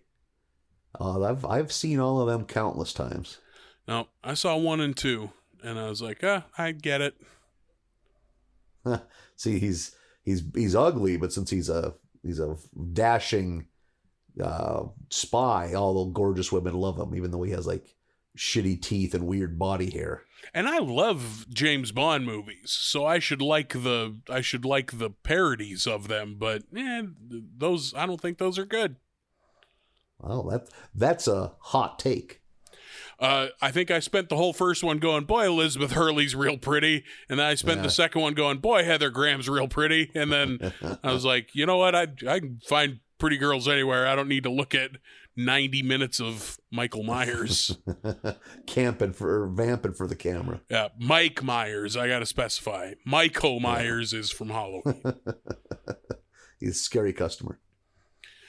So Marge is doing crime scene cleanup at a motel, and she has the same reaction as me, like, oh, God, I don't know that I can do this. She's like, oh, I'll get to that in a minute. Let me start with this filthy police tape. And she starts cleaning the tape over the door. Yeah. Lisa's a veterinarian intern now, and she's doing good work and feeling good and helping animals, and Lisa's flying awfully high. And then she flies too high and gets a real fucking god complex at Martin's birthday party. Oh, and I like that 27 years into this show, we finally see Martin's mother. Yeah. It hardly even registered with me, but yeah, well, I don't know that we've seen her before. Yep. Well, to cut the cake, that's Martin's mom, by God. In the meantime, so Lisa, thinking ultra highly of herself, Marge, on the other hand, getting jaded and dead inside. God, when Homer's trying to come on to her in bed and she's just like sitting upright up against the headboard in bed, just drinking bourbon straight out of the glass. I thought it was so sweet when Homer kind of realizes that he cuts the lights and she's like, I wasn't finished with my drink. And Homer's like, puts that little like individual lamp thing with like a clip. Yeah, like, a little book light. Use my drink light. Yeah, you want my teeny little drink light? That was adorable. It was. She doesn't even register the ridiculousness of it. She's just so lost in her work. Yeah, just clips that book light onto the edge of her drink. During all of Lisa saving the world being a veterinarian or, veterinarian's intern, turns out she neglected Nibbles the hamster during all of this, and he fucking dies. Nibbles the hamster. Basically from just like emotional neglect. Yeah, just neglect, and that causes polyps or something, and now we got a dead hamster. Can't leave them alone. They need squeezes. Same, right? Right. Oh. Marge goes rushing down to the vet, and Lisa's crying, and Marge is crying, and they hug it out, and they get each other past their own stuff that they're going through. And that just puts a bow on it right there in the vet's office. And then we end the episode at a school assembly where we're having Mr. Nibbles' hamster funeral. When they have, pardon me, my voice is, I'm going through the change. Getting weird hairs. When that fucking bagpipe music kicks in and that weird mixture of kids, it's like the twin girls and Millhouse and someone else are the pallbearers for that tiny coffin. Yeah, this shoebox. Yeah, getting led out of there by groundskeeper Willie in full Scottish regalia. God, that was a good Amazing visual. Grace on the bagpipes. like a 40-year New York City police veteran cop died. As we get this elaborate fucking video presentation of Nibbles the hamster. Yeah, that was fun. So far, of the three we've covered, my least favorite one, but that's not to say it was bad. For me, they're all pretty equal, but I mean, gun to my head, I put this one maybe just a fraction of a notch lower than the other two. But there were some good laughs, I thought, still. One thing I thought for sure was going to happen, I thought Lisa was going to catch hell, like, from the teachers and her classmates for letting because this is something we see where Lisa, like, gets too full of herself and her actions lead to her comeuppance. But yeah, there's not a lot of comeuppance. It's all internal, you know, like she beat herself up bad enough that no one else really did. Yeah, that's a good point, yeah. I like when Lisa gets a taste of power and gets too big for her britches. It doesn't happen often, but when it does, I like arrogant Lisa. Yeah. There was also some good sight gags when she's first getting acquainted with, like, the veterinarian, like, mostly with the animals she goes to visit, like, and some of the mundane tasks. It's like, oh God, I can't think, putting aphids on the fucking raspberries or whatever it is to kind of church it up so that fucking iguana will eat it. Like, some of that stuff was good. Yeah, because she's just doing grunt work, you know, cleaning out cages and shit, but in her head, she's saving the fucking world. Yeah. I'm trying to think. I think the one thing that really gets her spiraling is when he had one too many gallons of tea at lunch, so he needs Lisa's, like, non-shaky hands to give that Saint Bernard a shot. Yeah, because he's, like, shaking. He's like, sorry, I had an extra gallon of tea with lunch. Jesus. I don't know if I trust Dr. Budgie with my animals. Like, I'm a tea drinker. That's too much tea. You'll shit your pants. You drink that much tea. Let's see if episode 16 can stay on the same level of quality. We have The Margin Chronicles, or Margian, however you want to make that wordplay joke work. Yeah, however you want to your discretion. However you want to make it sound like Martian. Yeah. Episode starts, goddamn Flanders got chickens. kind of around the time when having chickens were cool, you know, like a hip thing, you know, urban poultry. In town. Yeah. Man, I think you can God have chickens. Bless you. I think you can have chickens in town in Fargo. You sure can, yeah. Well, we have a mutual friend that has them. Oh, yes, we do. I don't know, man. Maybe I haven't been around chickens, but when I was a little kid, the smell of chicken shit and a chicken coop repulsed me. But maybe I'm of stronger constitution now. Who knows? Yeah, I don't know how hot a take it is, but I fucking hate chickens. Dumb animals. God, they're dumb. Stupid, dirty, disgusting animals. Yep. Loud, stink to high heaven. Love eggs. I've eaten 6 eggs today, but like, fucking chickens, no. I don't know if store-bought egg compared to farm fresh egg equals yard not ankle deep in chicken shit versus yard ankle deep in chicken shit. I think I'll go with the store-bought eggs and not live in fucking filth, but hey, that's just me. Yeah, like, I get that, like, a fucking real deal orange yolk egg is fucking good. I've had them. They are fucking good compared to a yellow ass store-bought egg. But anything that keeps chickens far away from me, I'll fucking sacrifice anything to not be near a goddamn chicken. Yeah. Oh, yeah. But hey, those of you out there doing it, God bless you. God bless Hope you're having the time of your life. You do you. Takes all sorts. And you know who else loves those farm fresh eggs? Homer. Homer's breaking the 9th commandment, I believe. I think he's coveting his neighbor's chicken coop. Yep, I think that's how it's written. Yep, and Daddy needs them sweet, sweet eggs. So him and Bart begin stealing them. They think it's the perfect crime until Flanders catches them. So they realize, can't steal Flanders. We got to build our own chicken coop, which they do, if you want to call that a chicken coop. It's in a state of disrepair from the get-go. Homer, my God, not a handyman. We already covered it. Yeah. This looks like his fucking spice rack on a grander scale. But by God, the chickens are laying eggs, so something's working out for him. And I thought this was funny. The fact that they got all these farm fresh eggs and they realize they don't even like them. They only like it if they get to eat fucking Flanders stolen farm fresh eggs. The slow realization of like, wait a minute.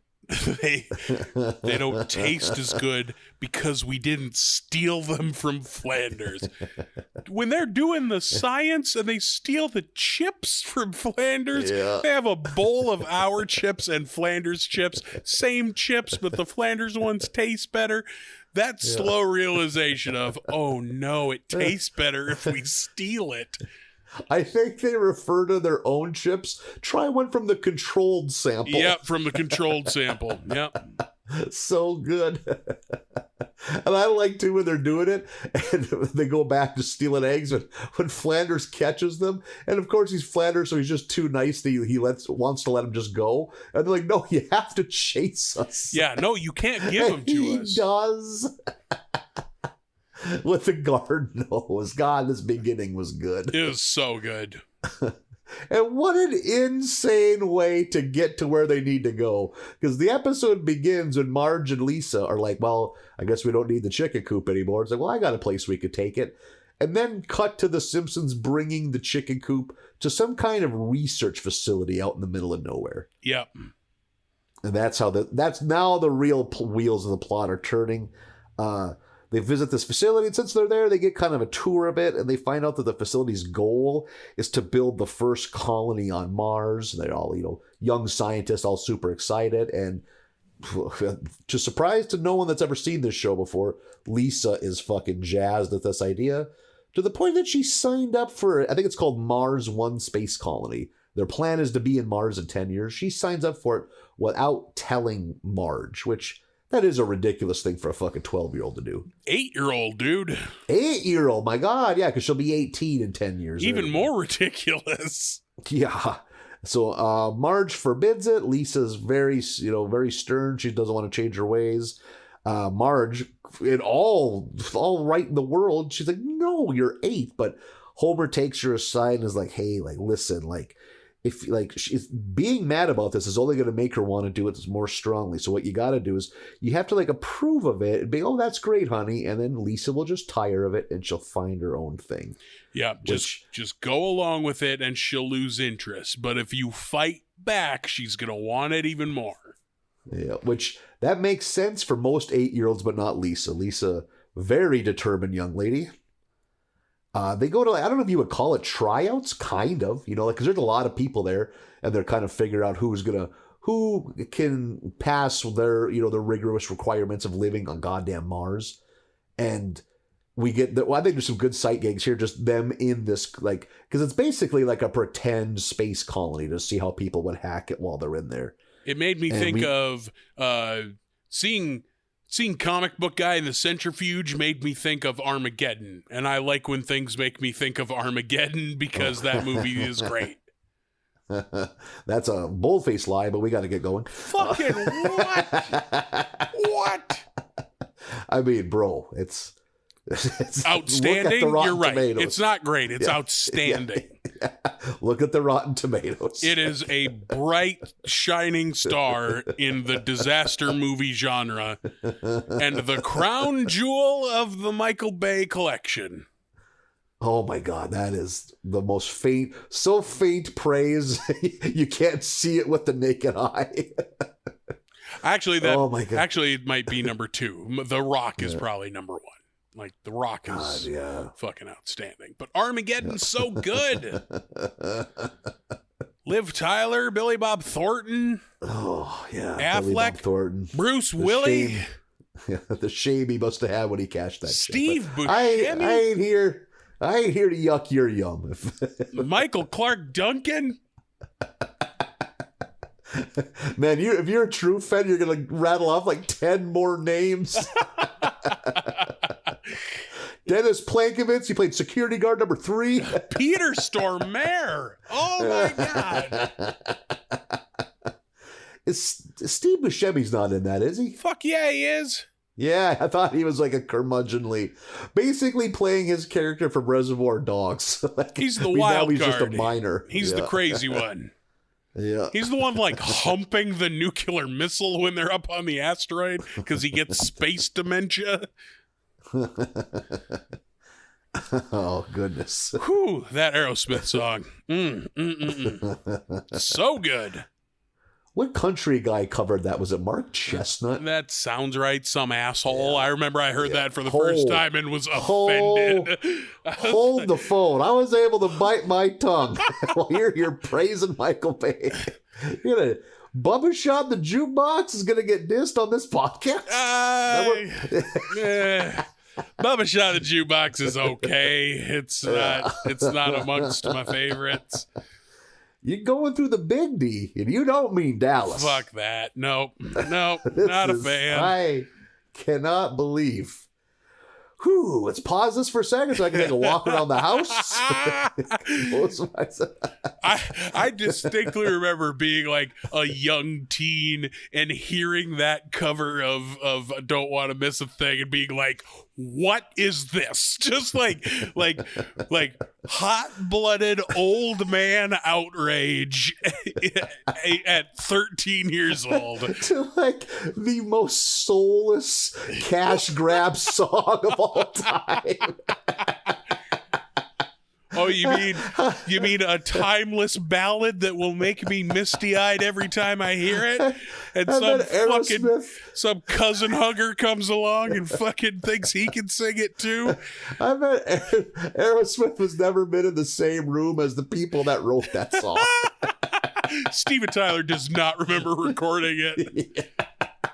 I bet it was done so quickly.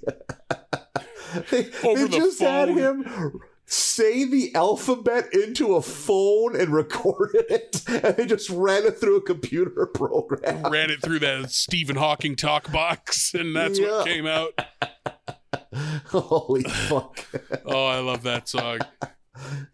He just baffled when it becomes a hit. What? Guys, we're number one. For what? What do we... Yeah. None of the members of Aerosmith have talked to each other for 18 months. They're like Bob and Tom. They just hate each other. Yeah. Oh, fucking Mark Chestnut's version. Not in my country. Oh, goodness God. Oh. This is if the show, the HGTV show, there's ever a time when I'm in too chipper of a mood, they just play me that. Is that Mark Chestnut getting dissed? Oh, God. That movie is so good. The animal cracker speech, come on. Mark Chestnut, if you're listening to this podcast. Bruce Willis hitting golf balls at the Greenpeace boat while ZZ Top's LaGrange plays? Get out of here. Not only is it a good movie, it wasn't the best movie about asteroids in 1998. Oh, yes, it was. Deep Impact is garbage. Far superior. Trash-ass asteroid movie. Far superior. Me and every adult that has watched both movies agrees with this. Oh, God. Oh, my God. You know what'd make this fucking Doomsday movie great if nothing fucking happened in the whole thing? Armageddon is if a 2-liter of flat Mountain Dew Code Red was a movie. Just fucking garbage white trash people will just consume anyhow. Oh, God. Deep Impact is the GoBots of the asteroid movies. I mean... That's true. There could be an argument made that GoBots were the superior toy. No, there couldn't. Find me anyone who agrees with that sentiment. GoBots had a higher level of like design. Oh my God. I owned a few GoBots. We can't make this about Transformers now. We can't. The Simpsons keeps going farther and farther in the rearview mirror. The Simpsons has really played second fiddle during most of this episode. We've reached the Simpsons vanishing point. Deep Impact is so bad that Robert Duvall sucks in that movie. Do you know how bad the movie has to be for Robert Duvall to suck in it? I want you to sit down after this and read the reviews of Armageddon and ask yourself, are they all wrong? It's somehow I know more than all of these people. When it comes to Armageddon, absolutely. Oh my God. Okay. Our Lady Peace is on the soundtrack. There's a strip club scene for no reason. Oh my God. This is coming from a man who likes nothing but trouble and Deuce Bigelow European Gigolo. Yeah, you of all people, for you to have this weird Bay hate is you know so what I don't strange act to like. me. I don't act like they're great movies. I know they're trash, but sometimes I got raccoon tastes. Because they're not. You're talking apples and oranges here, because Armageddon is a great movie. Oh my God, you have to. First step is acceptance. We haven't even got you through that yet. Oh my God, that climactic scene where Bruce Willis shoves Ben Affleck back onto the ship and saves his life. Oh. Whew. I bet at some point they didn't even edit out a quick glimpse of Bruce Willis holding up the paycheck he got for that movie. Bruce Willis hated making that movie. If you've ever seen an interview with Bruce Willis, he has nothing good to say about Michael Bay. Yeah, because Michael Bay's a garbage person. No, Michael Bay makes perfectly fun movies for fun people. Oh my God. Again, he's for the person who has somehow snuck a 3-liter of root beer Faygo into a $5 matinee. Well, fuck, good coffee. Take your shoes off, kids. Oh, now you're too good for a soda deal. Now you're too good for a good deal on soda? Okay. I didn't know you were part of the fucking bourgeoisie over here all of a sudden. Nathan won't drink Faygo root beer. That's the movie they just play on the loop at the boys' ranch. Sounds like a good time. I'm sure it shapes them kids up right now. Just an off-track VCR so the picture isn't centered. No audio copy of Armageddon. Just play 24 hours a day. Oh, those poor kids. They miss out on that Aerosmith song if there's no audio on track on the tape. Why is that grandmother singing so passionately?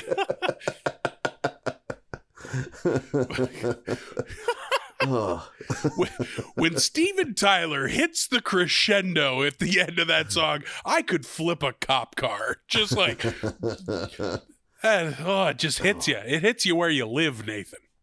I don't know. I don't think it does. I will say that movie's worse than that song. I will go that far. Oh, that movie's so good. Oh, man. Now I need to hear the Mark Chestnut version because it's insane that was a thing. Yes, I mean it is crazy that he decided he should make that. Yeah.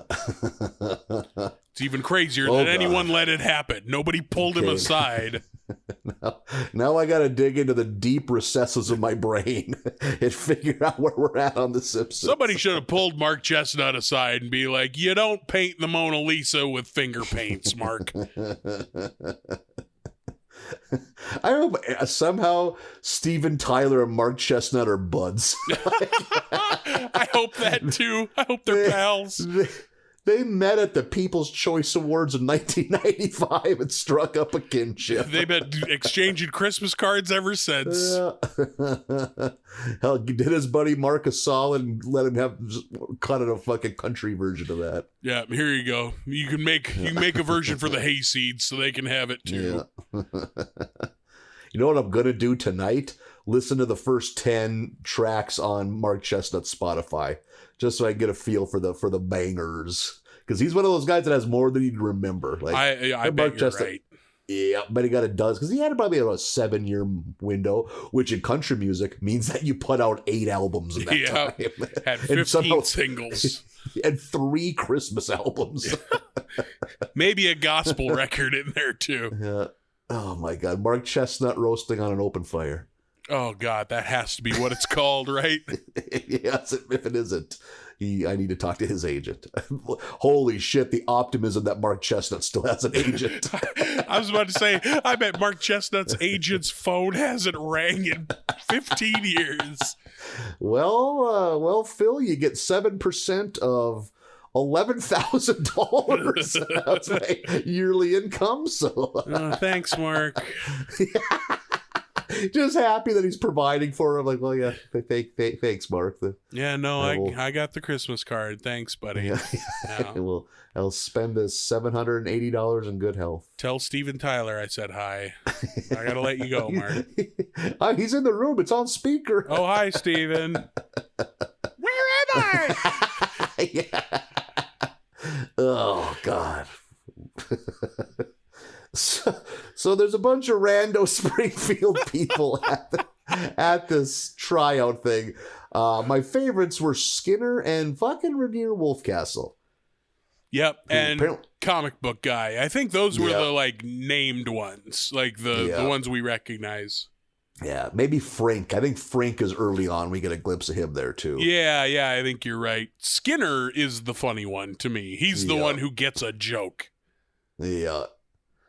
When Lisa's like, what are you doing here? And he's like, he gives her some horse shit of like, to be the first one on a new planet. Oh, so noble. And then he waits a beat and says, plus I'm drowning in debt. Like he's real serious talking to Lisa. Yeah, opening up to an 8-year-old about that. Like, yeah. They're financially finished unless you get to go to Mars.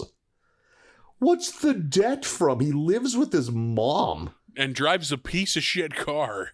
Yeah, went to college in the 70s. Like, what fucking skeletons does he have in his closet? Crippling porn addiction, but that's free. I don't. Which, no, see that maybe he started in the 80s when it was expensive. Oh, and then he got hooked, and now he can't go to the free stuff.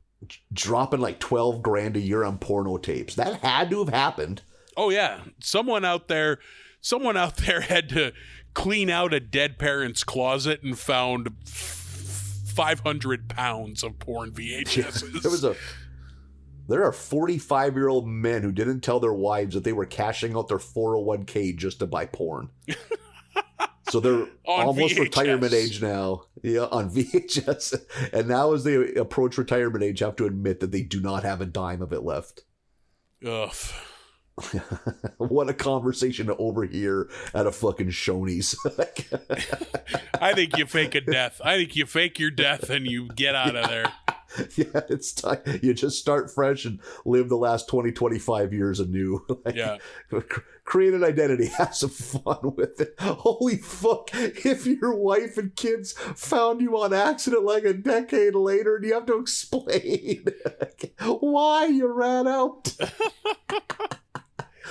See, it started. Someone brought a novelty Adam and Eve catalog into the office. This is 1983, maybe 84. Yeah. Because they've rehashed it in their mind what led to it, so they got the details pretty good. I believe the first tape was All Asian Co-eds Volume 6, I think. And that's they made 42 of them, so you can see how the stone quickly got rolling. And then laser discs. Oh, the laser discs, honey.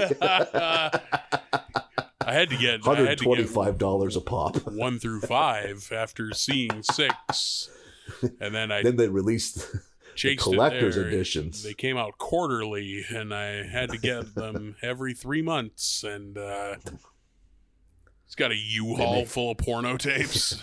They make the subscription idea sound so great, but then you can't get out. You call the number, no one speaks English. It's a real hassle. So. And yeah, I've thought about switching to streaming, switching to online, but you don't own anything. You don't. Yeah.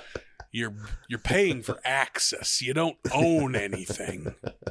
I live in a hotel right now. You can imagine how spotty the Wi-Fi is. So. But Daddy always has his tapes. Yeah. How big of a block of silence there would be before one of them could finally fucking summon up the words to rip that guy a new asshole. He's got a U-Haul, but it's the truck, not the trailer. It's I had to sell my car to buy tapes. And now I just rent this U-Haul truck. Like that giant pile of money in Breaking Bad. This guy goes to sleep on a giant pile of VHS tapes. On pallets. Yeah. In the back of a clearly stolen U-Haul truck. I gave your late father-in-law's name and social security number. I'm not proud of that.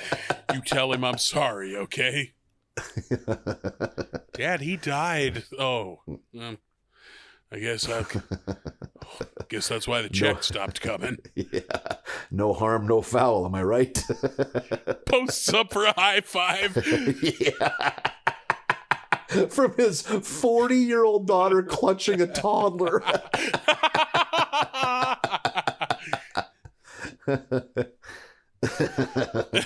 I suppose I deserve to be left hanging on that one. We're gonna go, Dad. Okay. Yeah. Just thought you'd want to know that Mom had passed. Yeah. Oh, really? That's interesting.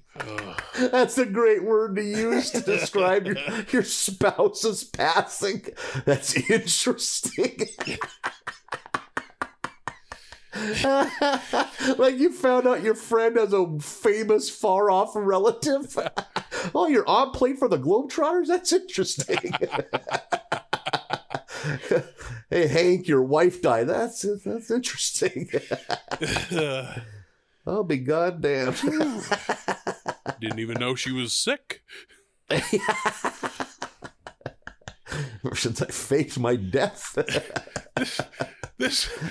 What a journey we've gone on with this dirtbag, porn addicted, analog collecting, U-Haul stealing man whose wife just a real passed. picture. We're assumed meeting his grandchild for the first time. All on accident, remember? Yep. They were just going to the restaurant. He's there to steal condiments. So it's just Hey there, little shaver. Your grandfather sure likes complimentary jam, apparently. Concord Grape, am I right? Posts up for a high five again. He keeps going for the high fives. Watching your dad from a distance look left, look right, and just dump the jelly container into his pants.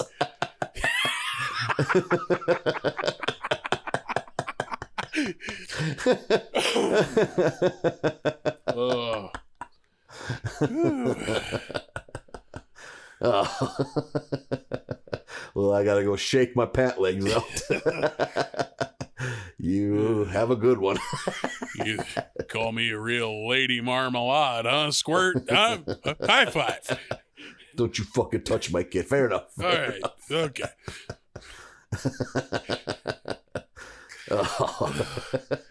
Watching him gingerly climb the steps into the cab because he can't go faster, the jams will spill everywhere.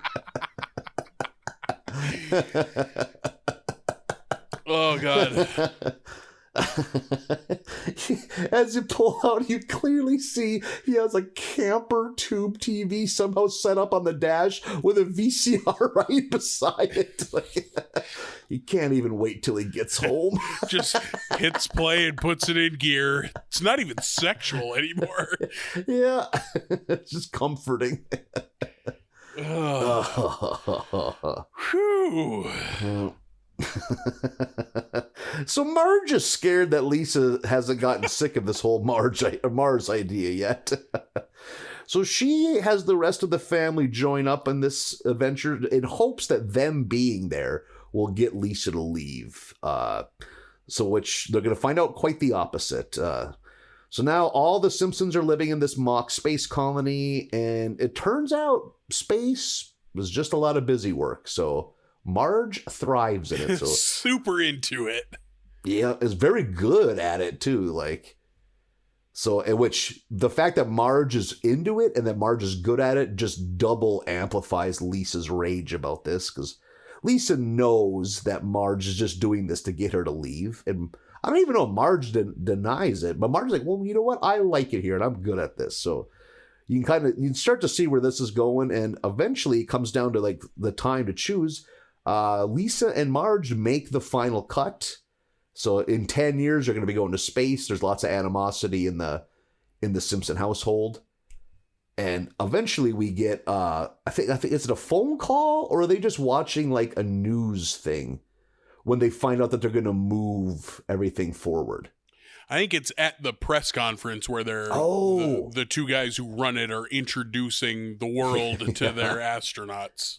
Yep, you're right. Because like it's supposed to be in 10 years, and they find out their competition is moving it up like within the month. So they're like, quick correction, we're not going to do the launch in 10 years. We're going to do it Thursday. Just so great. And we just see one by one all the other people like I got to do this. One of them's like, I'm still an alcoholic. It's so good. And who remains? Lisa and Marge, because they are both far too stubborn, too dug in at this point to relinquish. So next thing we see, there's a launch pad, and now Homer and Bart are getting nervous because they're like, how the fuck will we survive without Marge, basically? Like, because they don't know how, Homer's, but they does not know how to live as an adult. But Lisa and Marge are going to space, so they're going to have to fucking deal with it. So they're both strapped in, the countdown begins, and that's finally when they both relent and, like, both start crying and like, oh, I'm sorry, I don't want to do this, I don't want to do this either. Or if I was supposed to go to space, you're the one who I wish it was with, and this and that, and this and that. And then nothing. Turns out they had just built the facade of a rocket ship. There's no real rocket ship. They're like, we plan to do that later, like when we had more money. But it turns out this was just some kind of cash grab with these. It was a good gag, just how overly optimistic and positive both of them were. The guys who run it. Yeah. They were so gung-ho. Yeah. It's like, well, the plan was to get you in there and drive away. It's like, well, why are you still here? Our car wouldn't start. Yeah. What kind of fucking car do these scientists have that they're just fucking like just dying on them? Like, they have a rocket, but their car won't start. It's very funny. They have a fucking functioning mock Mars colony in the desert. But they can't secure the services of a fucking reliable Chevy Malibu. So yeah, and then we have an addendum here. It's a fast forward to 2051, and Lisa is now grown. Marge is elderly, and Lisa's arguing with Marge about moving to Venus because they're on Mars now. Like, and they're just having the same fight. Yeah, which I got a kick out of, like, because I like the idea that now Mars is home and Marge doesn't want Lisa to go to this dangerous new planet, Venus. Yeah. One thing I was going to mention, one of the very few stories with absolutely no B story. Yeah,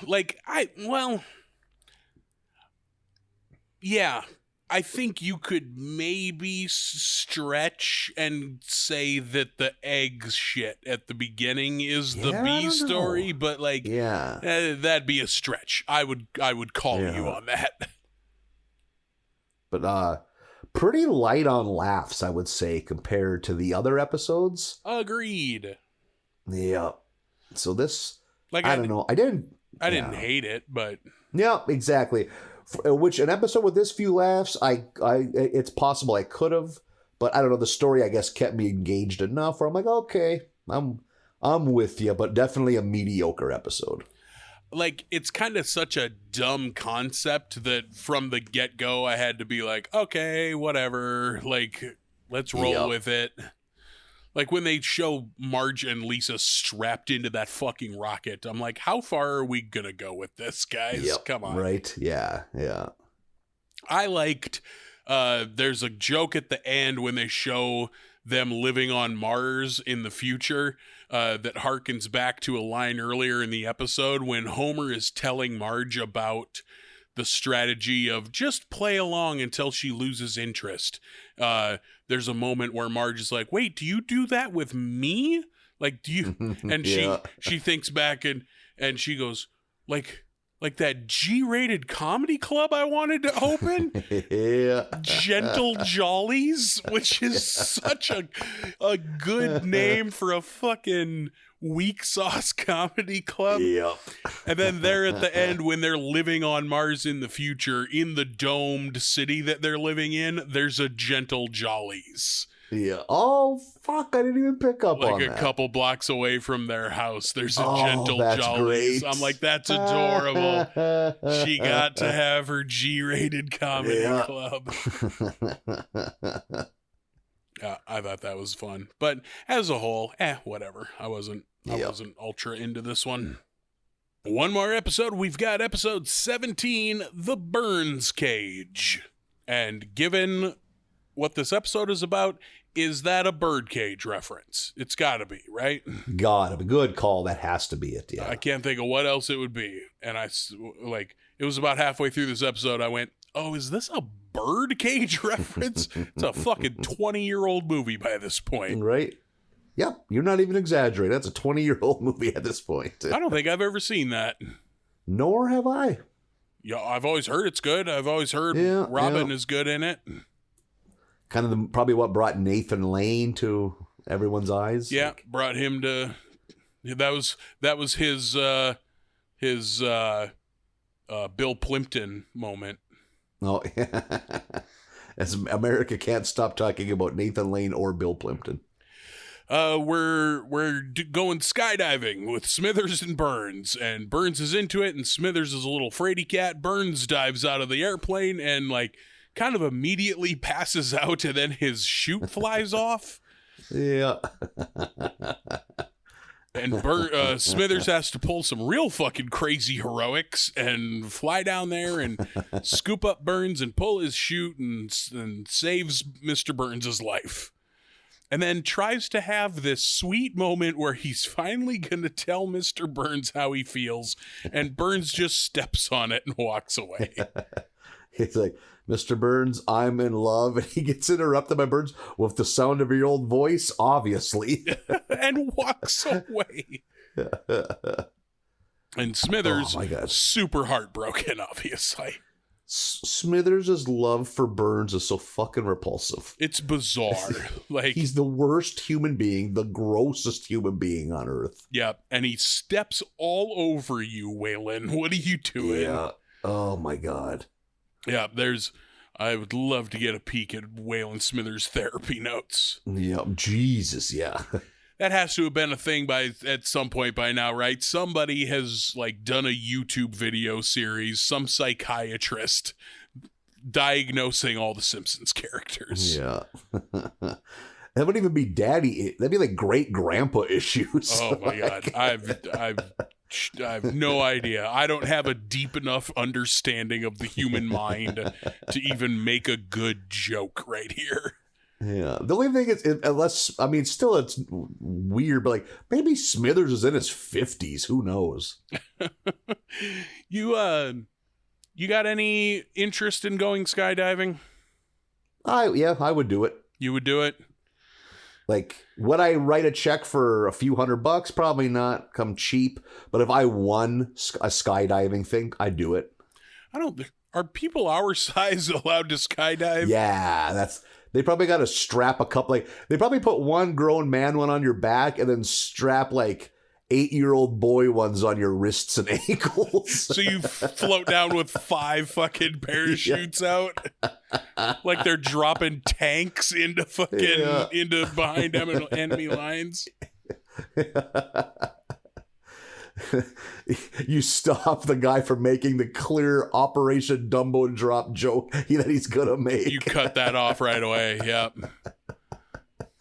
I will cancel this check if you make that fucking joke. Yep. Don't even listen. Dennis Leary needed a paycheck. Everybody did.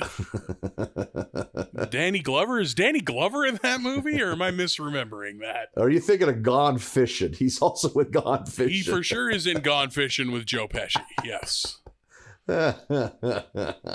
Have you seen Gone Fishing? I have. Probably more than once. Shit. Yeah. We owned Gone Fishing on VHS tape at a point in my life where we didn't have television. So I saw all those VHS tapes many times. You've studied Gone Fishing. Exactly. Yep. I am well aware of the adventures of Joe and Gus in Gone Fishing. That's terrific. Meanwhile, over in the B story, the kids are putting on Casablanca as a school play, and I didn't know anyone had adapted that to the stage or that children did it. This might just be a Simpsons thing. I love Casablanca. Casablanca is a legit great fucking movie, and I don't think that that's a hot take. I think everyone thinks that. Usually my hot take is shit that old doesn't age well, but that one does age well. That's a solid movie. Yeah, Casablanca's a winner. Do you think, unless you're like a film nerd, do you think most 25-year-olds have seen Casablanca? No way in hell. I don't think people our age when we were 25 had seen Casablanca. I think it'll be less for all of those questions. It's going to be lesser now than ever before, because unlike us or people of our age, when you had cable or a satellite dish, you would just get exposed to shit randomly. Yeah. Like, if you want to watch something, you have to go click on it. Like, you don't rummage through the channels on Netflix, you find what you want and you go with it. Like, yep. You don't just come across shit anymore. God, we sound like the oldest old man. Yeah. I miss rail travel. I would love to ride a train. That sounds like fun. I'm pretty sure we have talked about that before on this podcast. I think I think carnies are good people and that trains sound like fun. And those, I think you are firmly on the opposite side of both of those. No, I will go. I don't dislike train travel. I think my thing was bus travel. Yeah, I can't imagine bus travel being any good. Yeah, that sounds nightmarish.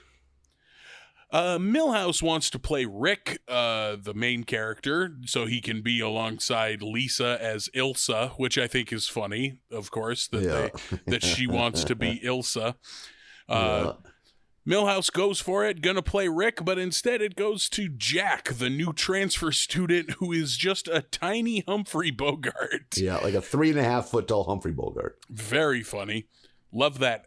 I love that accent. Whatever you call, like the Bogart voice, whatever you call that, and that way of speaking, or like any shit of that time, like 40s gangsters, like I never. Catch me alive, coppa. Like, I love that shit. I think a lot of it was consuming scotch like water. I guess I got to pick up on that then. Yeah, start smoking 80 to 100 unfiltered cigarettes a day. I'm young. You got your homework. You got your homework to do. I'm young yet. I can go ahead and just completely change everything about myself. Holy fuck. If you had like dyed black wavy hair the next time I see you, and I got wearing trench coats and fedoras, fedora and a 3-piece suit, putting fishing weights in your cheeks to draw down the sides of your face. Holy shit. What's funny, I just realized, because I haven't seen it in a while because I don't look in that closet very often, but I attempted to go down this road a while back. I have that trench coat in that closet right there. It like the classic Bogart trench coat with the belt, and it's that canvas color, double-breasted. I was like, I found it once fucking 10 years ago, and it didn't fit then, and I was like, someday it's gonna fit. And I have moved that fucking thing to so many different apartments. Still got the tags on it. It's right there. Taunting you. Yeah. So now that I think about it, I've been trying to make that style happen for a while now. I think once a year when I clean out that closet, I'm like, maybe today, and no, like it doesn't come anywhere close to fitting. But Someday, Nathan. Yeah, you'll get people to pull off that look. Smithers is coming down hard on Homer and the guys at work because he's mad about the Mr. Burns situation, and they decide that they're going to help out, and they're going to find Smithers a man on Grindr. And I thought that I didn't know Grindr was so well known that it was on The Simpsons. Oh, no kidding.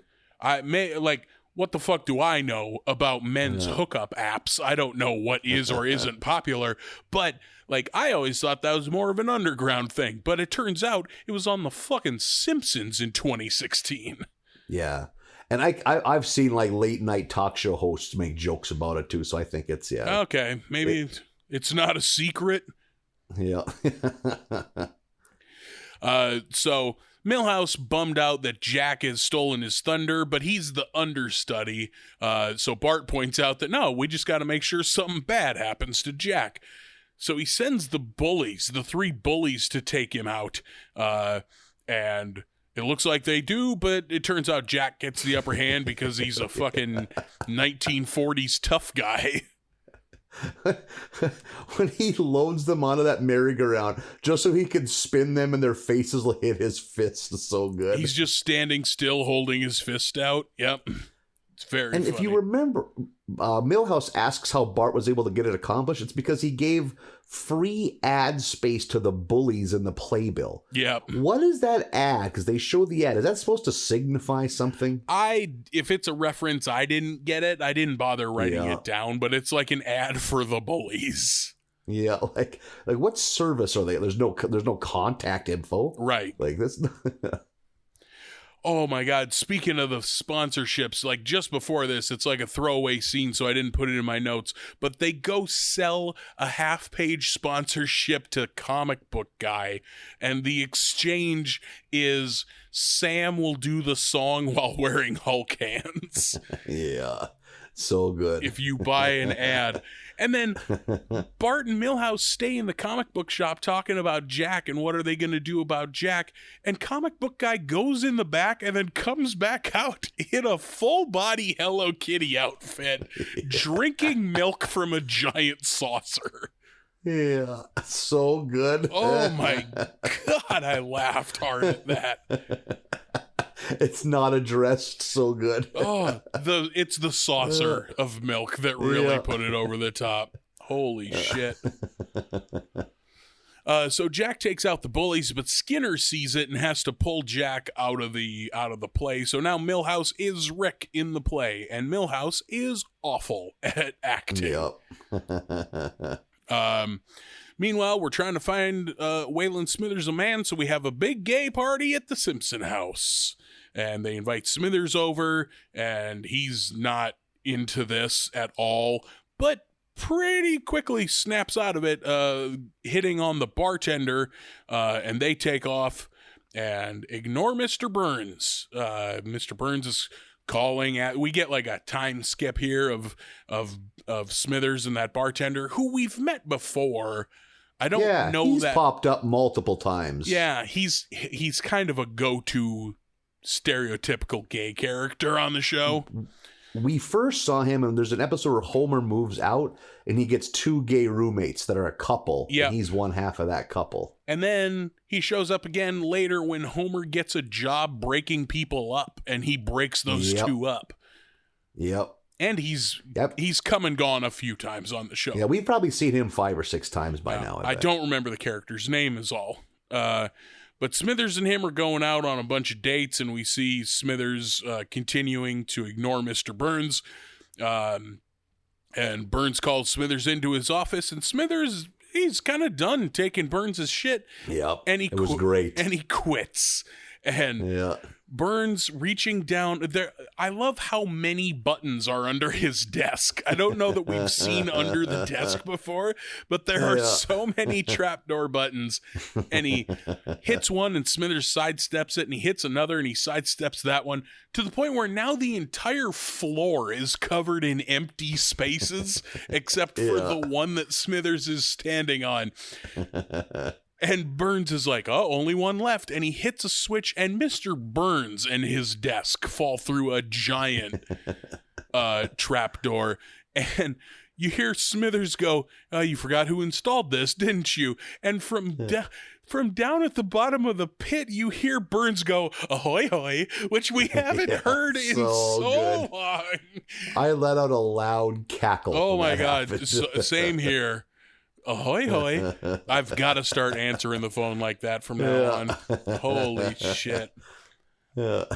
And the way he says it is kind of like an ahoy hoy, like expecting that someone will come to rescue him. I have not thought about ahoy hoy in so long. Yeah, so good. The next time we see Mr. Burns, he's training a replacement. Lindsay Nagel is going to be the replacement Smithers. But it is not working out at all. What's it? Because originally, like, he says, release the hounds. Like, the dogs to like attack them? Wouldn't I be like criminally liable? Yeah. Release. That seems sexually suggestive. I'm going to talk to HR. Yeah.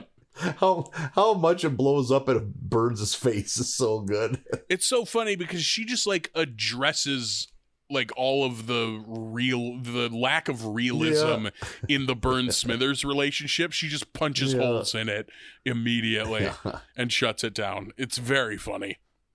Meanwhile, Smithers and the bartender, whose name I didn't write down, go to Cuba because that's where the bartender is from. That moment when Smithers is at the table and they're out on that date at Luigi's and Luigi brings the chicken out and Smithers just instinctively out of habit starts cutting it up for him. Yeah. Jesus Christ, Waylon. But now they're in Cuba and everything reminds Smithers of Mr. Burns. It's clear that he's not over Mr. Burns. I love that one of the things that reminds him of Mr. Burns is the giant painting of Mr. Burns being thrown out of Cuba that's painted on one of the walls. It's like him, Chiquita Bananas, and Coca-Cola. And Buzz Cola, yeah. Yeah. So good. So Smithers not past Mr. Burns, and the bartender like kind of says like, yeah, this like we can't keep being a thing if you're not past Burns. We get back to the play. Milhouse playing Rick opposite Lisa's Ilsa is killing it, just crushing this play. And they wrap up. They do the scene at the plane and curtains, and everyone's like, oh my God, Milhouse is so great. And then he goes backstage, takes off a giant comically large nose and eyebrows like Groucho Marx glasses, and it was Jack the whole time. Do we even know where Milhouse is? I don't think so. I don't think that's touched upon. Is he well? Is he okay? I think when they're walking away, Lisa's like, how old are you? Like, where are you from? That was very funny. How old are you? But she kind of doesn't care because Lisa's a little bit smitten with Jack. Yeah. Burns and Smithers meet up and have dinner, and they kind of are sheepishly going back and forth. But Burns gives Smithers what he has always wanted, which is a performance review. And he rates him as excellent because Smithers just wants to be told that he's doing a good job, you know? Yeah. And so what was Burns gonna give him? $1 million and play tickets for the rest of his life? Yep, $1 million and lifetime Broadway tickets. Yeah. And then we get a fun but strange ending. Milhouse shows up at the bar and sits down with Smithers and is like, I heard you know something about dames or whatever the fuck he says. And Mo informs them that he's leaving to go on a gold digging expedition with Jack. Yeah. Even to, you been hanging out with that how's he put it? You haven't been talking to that Bogart kid, have you? He was in here earlier. I'm going to go join him on a gold digging expedition. And Mo leads these two pack mules out of his bar, and then we get like some sepia tones still shots of him and Jack and groundskeeper Willie hunting for gold, and then in like an armed standoff at a dinner table. And I don't know if any of these are specific references, but god damn it, I laughed at that. Well, the concept of going for the gold, that's the treasure of the Sierra Madre. But then, like, we get, like, the African queen in there, too. We see the boat from the African queen. Yeah, like, that's right. So they're just mushing a lot of Bogart shit together, I think. Man, I've seen Treasure of the Sierra Madre. How did I not get that? Yeah. 'Cause that's kind of the more obvious one, even. Yeah, very good movie, too. Yeah, very good movie. I like that one. I like that one a lot. Yeah, that was fun. You can't go wrong with Mr. Burns, man. You can't miss. Another batch that seems like it's only slightly, not as good as last time, but better than we were like 5-6 episodes ago. Yeah, I think season 27 has, for the most part, turned itself around pretty well. Like, yeah, I'm going to say the first handful of episodes were outright not good, but I think we've come back around in a big way on 27. Agreed. We will see how it ends next week. Oh, and Nathan, the numbers are going to work out perfectly. Are they good for you? Because it is going to be next week, episodes 18 to 22, which are all the remaining episodes of season 27. You've been battling the COVID. You deserve this. You know what? I do. I deserve a little treat. Yeah. It is nice when this is how it works out. Yeah. So watch yourself the rest of the episodes of season 27 for next week. You got big plans? You got big stuff happening? What is popping in the life of Nathan? Here is where I'm at in life. I'm doing laundry, and that is literally the only thing in my brain for like the next 36 hours. That's the level of apathy I'm at right now. You gotta have clean underpants. Yeah, can't thrive in this country without clean underpants. Nope, you can't be having sour trousers over there. So yeah, that's because boy, they get sour with the quickness. I'll tell you that. I have to stay ever vigilant on underwear duty. Yeah, you got to be the Batman of clean underwear. So they ferment in a hurry. Oh boy, yep, yowza. The underwear wine is ready quick. If you haven't yet, you can go to YouTube, or if you have already and want to watch it again, Nathan and I are both on episode 3 of Stand Up Raw Minneapolis, which you can find on YouTube. And you should do that. Make sure you add Minneapolis, or you're going to get 2,500 videos of Eddie Murphy. Yep, you absolutely will. Yeah, so make sure to add Minneapolis. Yep. Stand Up Raw Minneapolis, episode 3, featuring both Nathan and I and our friend Joe. It's a fun episode. Go watch us tell jokes on stage in front of people, like we usually do. We don't just do it like this. We don't just do it with mics on couches. Yeah, so sometimes we do it mics on stages. Yep. Or dusty barroom floors. Not Rarely always do we get granted a stage. I was about to say, not usually a stage at a lot of the shows we end up at, but all right. And we will have some more dates later this fall. I think we both are without dates for a little while now, but we're dateless. Oh, and it's homecoming. Oh, but as dates get closer, we'll let you know where you can come see us tell jokes. Fuck yeah, we will. Find us on the internet at Barley Basket USA on Facebook, Twitter, and Instagram. BarleyBasketUSA@gmail.com is the email address. Email us something just for funsies. It'll be fun. Yeah, well, why not? We'll read it. Fuck yeah, we will. Why am I being so spicy at the end here? You are. You're like, you think the whole world's against you. Yeah, I'm thinking about the laundry. The laundry is weighing heavy on your mind right now. Colors and whites. Well, after this episode, I have a lot of T-shirts to design, so I better get on it. Yeah. Everyone, watch the rest of season 27, and we'll see you next week. Bye, everybody.